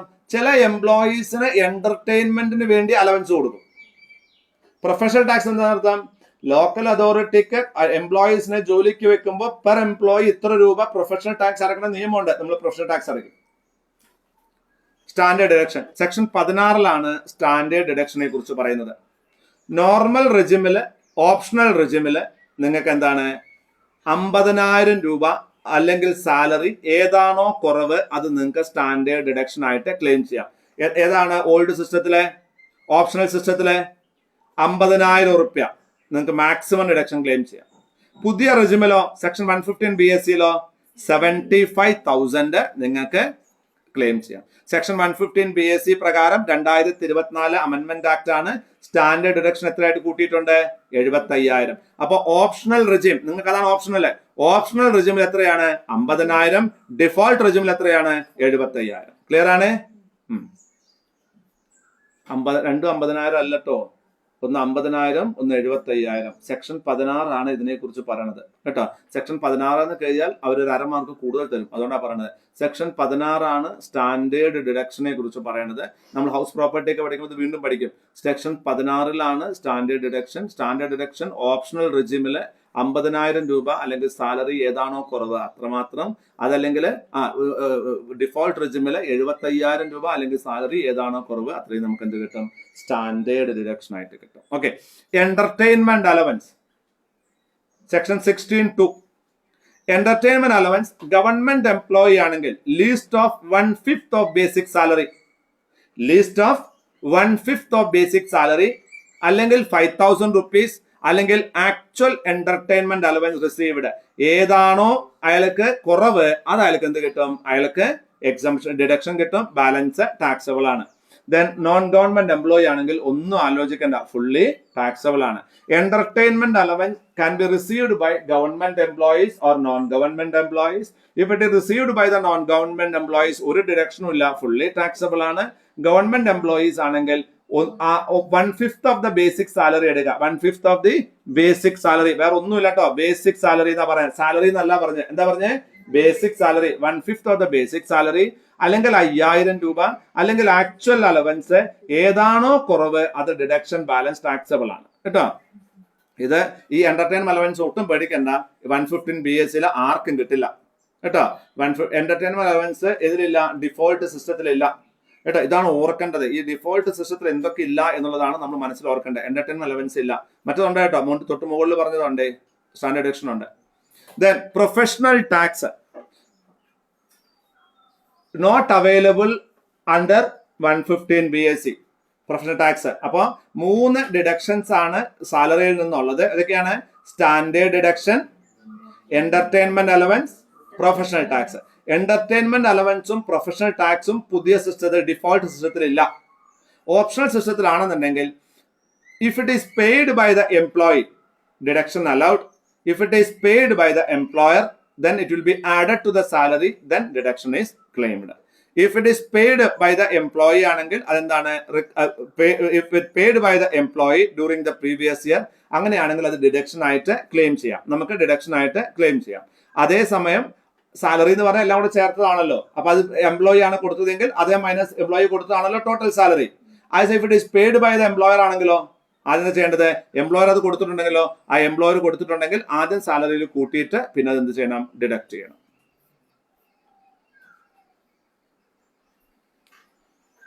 ഞാൻ വീണ്ടും പറയുന്നു, സ്റ്റാൻഡേർഡ് ഡിഡക്ഷനും എന്റർടൈൻമെന്റ് അലവൻസും എന്താണ് പ്രൊഫഷണൽ ടാക്സും 3 ഡിഡക്ഷൻസ് ആണ് അവൈലബിൾ ആയിട്ടുള്ളത്. എന്റർടൈൻമെന്റ് അലവൻസും പ്രൊഫഷണൽ ടാക്സും ആർക്ക് കിട്ടില്ല, ഓപ്ഷണൽ റിജിമിന് മാത്രമേ കിട്ടുള്ളൂ. എന്തിനു കിട്ടില്ല, ഡിഫോൾട്ടിന് കിട്ടത്തില്ല. Computation of salary income. ഇനി നമ്മൾ ഇതിന്റെ ഈ സാലറിയിലെ എല്ലാ ഹെഡും പഠിച്ചു, ഡിഡക്ഷൻസ് വരെ നമ്മൾ പഠിച്ചു. ഓക്കെ, ഇനി നമുക്ക് സാലറി കണക്കാക്കണം. അപ്പൊ എങ്ങനെയാണ് സാലറി ഇൻകം കണക്കാക്കേണ്ടത്? എന്താ ചെയ്യേണ്ടത്? ആദ്യം ഇൻകം ഫ്രം സാലറി കണക്കാക്കണം. എന്താണ് സാലറി എന്ന് പറഞ്ഞാല്? സാലറി പറഞ്ഞാൽ basic plus D A plus bonus ആണ് കേട്ടോ, basic plus D A plus bonus ആണ്. ദെൻ ടാക്സബിൾ അലവൻസുകളെല്ലാം നമ്മൾ എന്ത് ചെയ്യണം, ആഡ് ചെയ്യണം. എന്താ ആഡ് ചെയ്യണം? ടാക്സബിൾ അലവൻസുകൾ. എന്താ ടാക്സബിൾ അലവൻസ് എന്ന് പറഞ്ഞാല്, നിങ്ങൾക്ക് ഒരാള്, ഒരു കമ്പനി നിങ്ങൾക്ക് ഒരു 5000 രൂപ ഒരു ചെലവിന് വേണ്ടി തരികയാണെങ്കിൽ 2000 രൂപയാണ് ആ ചെലവിനായിട്ടുള്ളെങ്കിൽ ബാക്കി 3000 രൂപ നിങ്ങളുടെ ഇൻകം ആണ്. ഇതാണ് taxable allowance. Plus taxable perquisite. നിങ്ങൾക്ക് ഒരു കാര്യം ഉപയോഗിക്കാൻ വേണ്ടി കമ്പനി തരുന്നു, അതിന് കമ്പനി 5000 രൂപ ചെലവാക്കുന്നു എങ്കിൽ അത് നിങ്ങൾക്ക് തന്നിരുന്ന പെർക്വിസിറ്റ് ആണ്. ഇഫ് ഇറ്റ് ഈസ് ടാക്സബിൾ, അതിൽ നിന്ന് 1000 രൂപ നിങ്ങൾ റിക്കവർ ചെയ്യുന്നുണ്ടെങ്കിൽ 5000 മൈനസ് 1000 4000 രൂപയാണ് പെർക്വിസിറ്റ്. അപ്പോ salary plus D A plus bonus plus taxable allowance plus taxable perquisite. അപ്പൊ നമുക്ക് എന്ത് കിട്ടി? ഗ്രോസ് സാലറി കിട്ടി. എന്ത് കിട്ടി? ഗ്രോസ് സാലറി കിട്ടി. ഈ ഗ്രോസ് സാലറി ആദ്യം എന്താ ഡിഡക്ട് ചെയ്യാം? സാലറി ഡിഡക്ട് ചെയ്യുന്ന ഡിഡക്ഷൻസ് ഏതാണ്?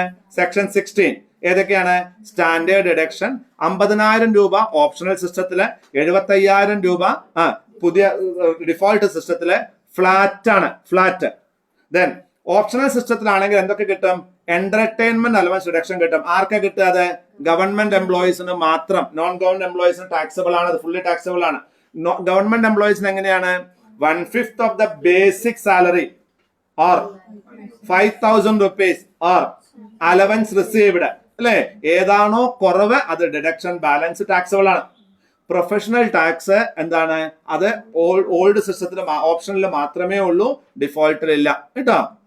അപ്പൊ സ്റ്റാൻഡേർഡ് ഡിഡക്ഷൻ നമ്മൾ കുറയ്ക്കുന്നു, എന്റർടൈൻമെന്റ് അലവൻസ് ഡിഡക്ഷൻ ഉണ്ടെങ്കിൽ അത് കുറയ്ക്കുന്നു, പ്രൊഫഷണൽ ടാക്സ് ഉണ്ടെങ്കിൽ അതും നമ്മൾ കുറയ്ക്കുന്നു. ഇൻകം ഫ്രം സാലറി കിട്ടുന്നു കേട്ടോ.